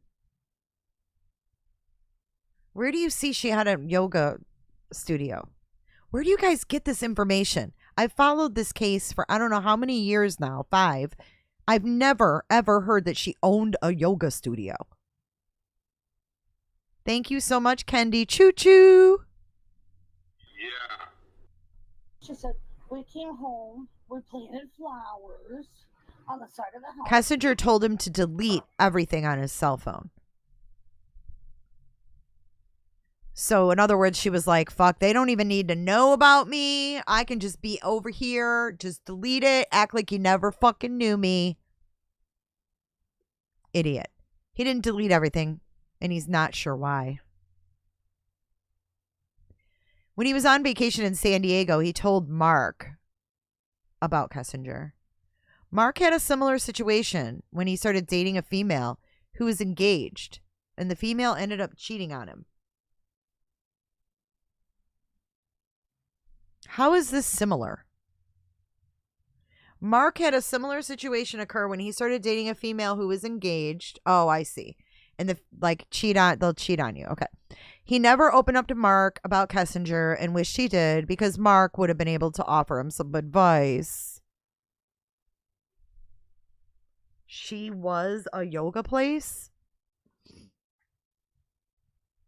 With regard to Kessinger being directly or indirectly involved with the murders, she had her moments where I had to talk her, quote, she had her moments where I had to talk her like off a ledge kind of deal. Wait. With regard to Kessinger being directly or indirectly involved.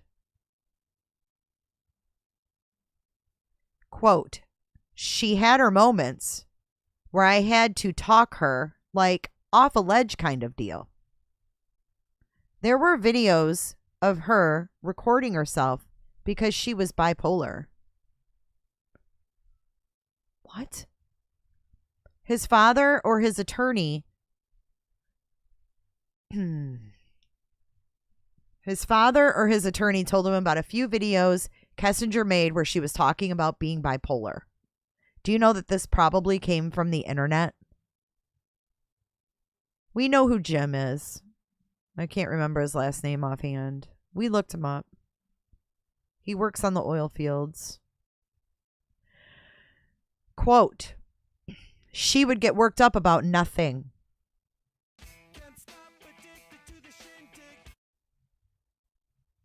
Now, didn't he say earlier that Kessinger got mad at him on the 4th of July and that because he had to leave? I'm trying to remember this correctly because somebody's fucking lying here, Chris and Nichol Kessinger. Because he said just a little while ago, and I'm glad we're doing this because I like taking my time and really, talking about the stuff that we're reading instead of just reading it and then moving on, But he told us earlier that she got mad at him on the 4th of July because he had to leave. And he said, just because I have to leave doesn't mean that you have to take a step back. Because she said, I don't want to see you anymore for the rest of the day. Well, now this says that she came to the Saratoga Trail house one time on the 4th. Then he said before that she got mad because he had to leave. He told her she didn't have to take a step back. She went to a baseball game and then he went to her house later.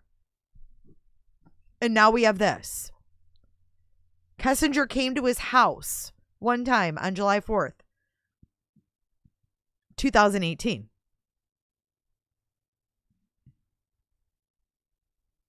Thank you so much, Olivia B. Thanks for being here. He woke up the morning of July 4th, 2018 at Kessinger's house because he didn't have to work that day. Oh, this is when okay, so we're, all right. Unyo that. When he woke up, he had 10 missed calls from Shanann. He went outside and called Shanann back, and Shanann was, quote, pissed. She yelled at him and asked where he was at, as any wife would. He told Shanann he was sleeping, and Shanann told him she didn't know where he was and hung up on him. He went back inside and told Kessinger he had to go home in case Shanann called back.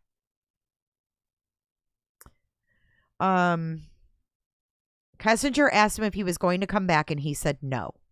Kessinger was pissed when he left. She said she felt like she was always going to be, quote, second fiddle.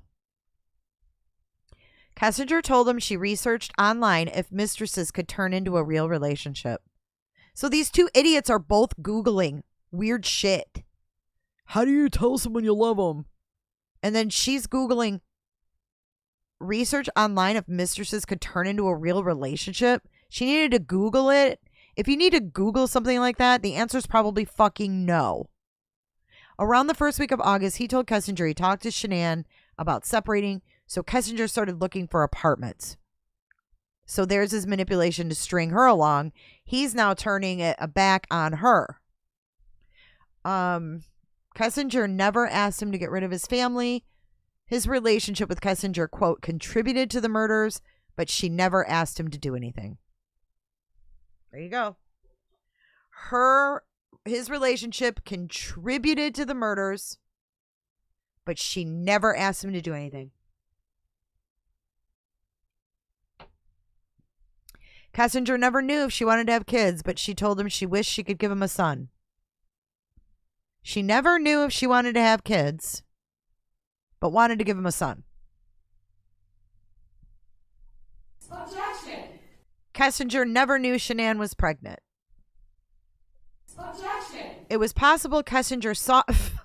She never knew she was pregnant, but it's possible she saw her pregnant on Facebook. But Kessinger never mentioned it if she did. With regard to the possibility he named his son Nico after Kessinger, Shanann picked the name for their son. He wanted to spell the name Neko, but she said no. Nico is an Italian name that Shanann always liked. He did not get to pick any of the children's names, but he told Shanann he liked him. With regard to him looking up lyrics to the Metallica song Battery, Kessinger liked the song Battery and asked him what the song meant. Lie. He researched the meaning behind the lyrics. No, it says here, it doesn't say first. It says son. It doesn't say first son. It doesn't say that. But wish she could give him a son. They didn't know the gender yet. He researched the meaning behind the lyrics and learned it referenced a, quote, a family coinciding as a battery. Where did you guys see the first thing? It's not in here. He did not look up the lyrics when he was driving to or from the oil site after the murders. Kessinger was into different types of music, and Battery was a song she asked him about because he knew Metallica very well.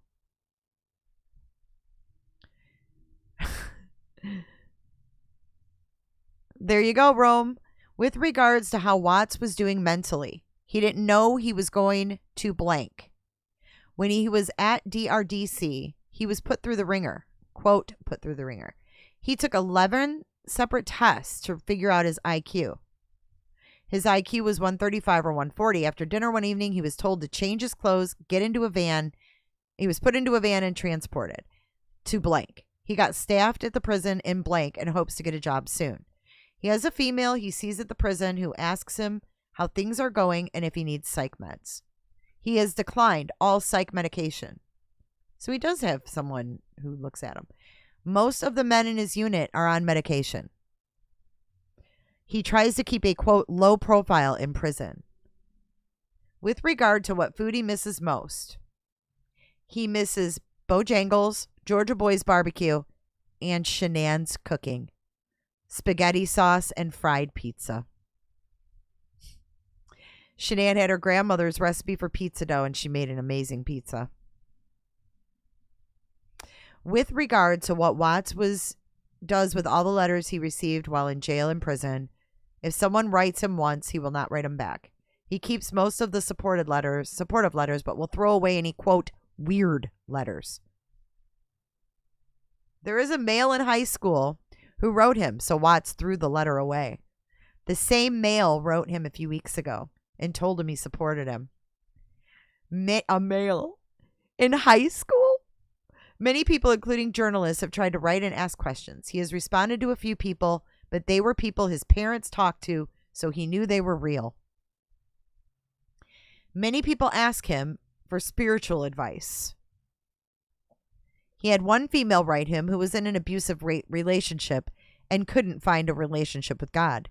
He had never read the Bible before going to prison and has since read it cover to cover. He writes down a couple of scriptures a day for his parents. His uncle and aunt are missionaries and were amazed how mature he has become with the Bible. His gift is a great memory, so he tries to help people by memorizing scriptures. He has had other inmates write him in jail He has had other inmates write him just to ask if he could send them some scriptures. If people ask about the case, he won't write them back. With regard to if he ever thought he'd fall in love again, quote, "No, I don't think that's going to happen. I'm not the guy that's down the street. What's his name? Blank." End quote. He heard blank got engaged over a letter, and that is, quote, pretty insane. He heard one female sent him a letter while he was in Colorado with a picture of her in a bikini, and the press found out. He does not write back anyone associated with the media. The blank news stations have asked to talk to him, and the prison has declined. He's never thought about writing a book. His parents have suggested he writes down how he feels and how he has been dealing with everything. He has always had a, quote, crazy imagination ever since he was a little kid. He convinced his teacher in grade school that he went to Japan or China over the summer, which was not true. He wrote a whole story about it, and his teacher believed him. With regards to what Watts thinks of himself now, when he was incarcerated in Weld County, he didn't feel like himself. He wondered how any of his friends could say good things about him after what happened. He shouldn't take to heart what people think about him, because what God thinks about him is the only thing that matters now. No, they're talking about another inmate got engaged over a letter. He has asked God for forgiveness. Quote, "I was hoping they could one day forgive me too." He has done some good things in life, but he screwed up the most important thing. He hopes he can help other people with the time he has left. It's going to take a long time for the guilt to go away. People are defining him by one moment in his life. How unfair of us. Quote, "I never knew I could have a relationship with God like I do now. It's like the amazing grace with all of this. But I just wish nobody had to pay any kind of price for this. I know there is a purpose for everybody. I just hope I can find mine." With regard to what we could have said in order for him to have told us the truth during his interview at the Frederick Police Department. When he was in the interrogation room, he was nervous. He knew he did something wrong, and we were going to find out. He has watched enough TV shows, but never talked to a police officer in the past. He's never spoken with a police officer, ever. He struggled with the, quote, horror of knowing what he did and telling someone else about it.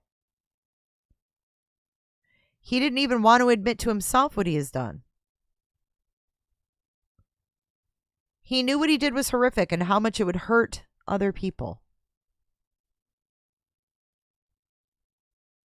He couldn't admit to himself that if he had done it, so he couldn't admit it to the police. He believed if he wasn't asked about Shanann hurting the kids, it would have come out a different way. He believed if we would have lied and told him we saw the video of the kids in the truck, he would have told us the truth. He asked to talk to his dad because he wanted to tell him he loved him, and that was probably the last time he would see him out of a cell. He felt like the interviewers leaving the room from time to time gave Watts time to, quote, stew, and it was a successful tactic. He had never seen the picture before of his two girls, which we showed him during the interrogation. He had never seen Celeste wearing the white dress in the picture. The picture of Celeste and Bella we showed him may have come from when they were in North Carolina. Showing him pictures of the girls during the interrogation, quote, definitely got in my head. He didn't show emotion when we showed him the picture because he is the type of person to hold it all in and not show emotion. At the end of the interview, we left the prison as Watts was required to eat lunch and be present during their count.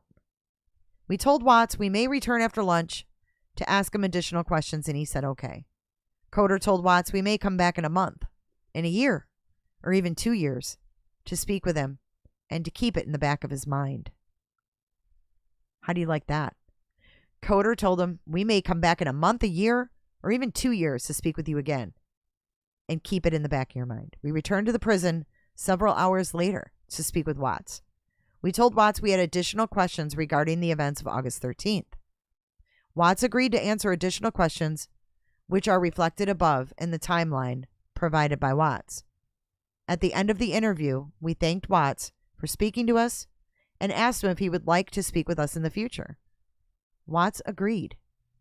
We asked Watts what he wanted to have happen with the information he provided us. Watts said he figured we would most likely tell Sandy, Frank, and Frankie about what he said to give them closure. Baumhover said he wasn't sure what he would tell the Rusek family, and he had no intention on telling anyone what he said outside of law enforcement. Watts said he would appreciate being able to tell his parents about what happened before they heard it anywhere else. Before the interview was concluded, I asked Watts if I could take a picture of him for the file. Watts agreed, and the 2 pictures I took are attached to this report. Nothing further.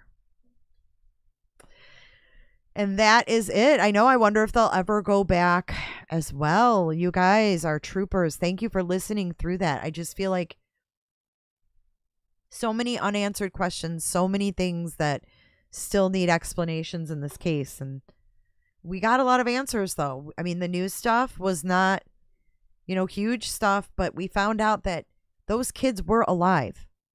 He did not kill those girls in the house.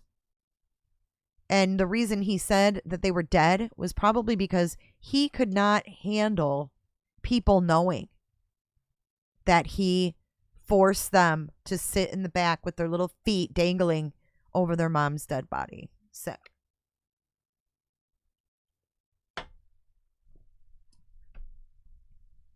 Jeepers. I'm going to actually play our going out video. And then I'm going to get on out of here. We have a premiere on Sunday. If you guys would like to join, it is Kelsey Barrett. And it's the story of Kelsey Barrett and then my interview with Kelsey Barrett's best friend. Here's a going out video for you guys. We got some Grady Judd. Real coffee. I was so looking forward to Uh-oh. That didn't work. Hold on. We got to do it a different way. Don't go nowhere. Don't go nowhere. Fuck it. Do it live. I'll write it and we'll do it live. Right. Fucking thing sucks. Okay, here. Let's get it up. We're doing it live. All right, here you go. Here's some Grady Judd. We love Grady Judd. And if you want to get your Grady Judd, okay, so here's another thing. There is a coffee place here in Plant City.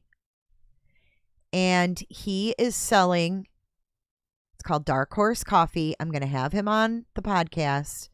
We've already talked about it. But he has Grady Judd coffee. And I know you guys are all going to want to support because all of the money that is raised for the Grady Judd Dark Horse Coffee goes to them being able to buy dogs. It's for the puppies. All right, so here's what Grady Judd has to say this Friday, December 15th. Real coffee. I was so looking forward to Ho Ho Ho with the Popo this Saturday at the Northeast District. But now it's no go with the Popo Saturday night at the Northeast District. That's right. 98% chance of rain. Santa Claus says he ain't coming. The Grinch says he ain't coming. Sheriff Grady Judd said he ain't coming. We're pushing it 1 week.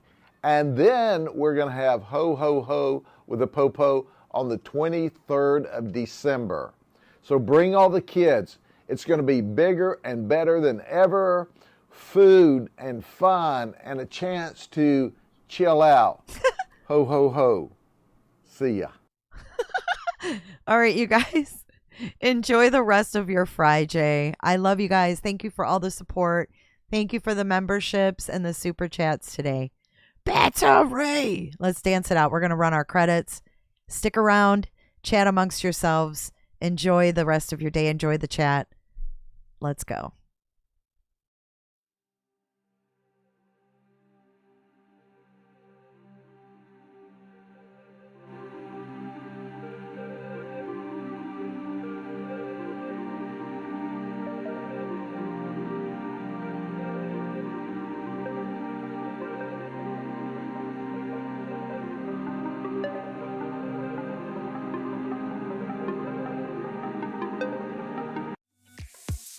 Be sure to check out my other videos and playlists for more true crime content.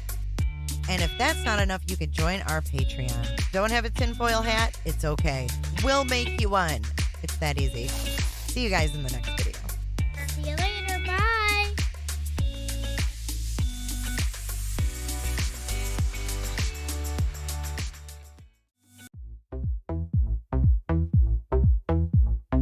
I don't give a damn. Ooh, that will scare somebody. About you and your problems, I don't give a damn. You talk way too much, I have heard enough. About you and your problems, I don't give a damn. I don't give a damn, damn, damn. I don't give a damn, damn, damn. I don't give a damn, damn, damn. I don't give a damn, damn, damn. You wanna be with me. You wanna feel something real, but I'm feeling different. Going to the clinker, the big house. Stick it to friends, but don't wanna face the Why are people such idiots? I ain't got time for that. Staying up late, sexy and I know it. Buying new shoes, hanging by the pool, sipping on Coke and Jack. Calling my phone when you feel alone. Is it one Jennifer or two Jennifers? Bye, Jennifer.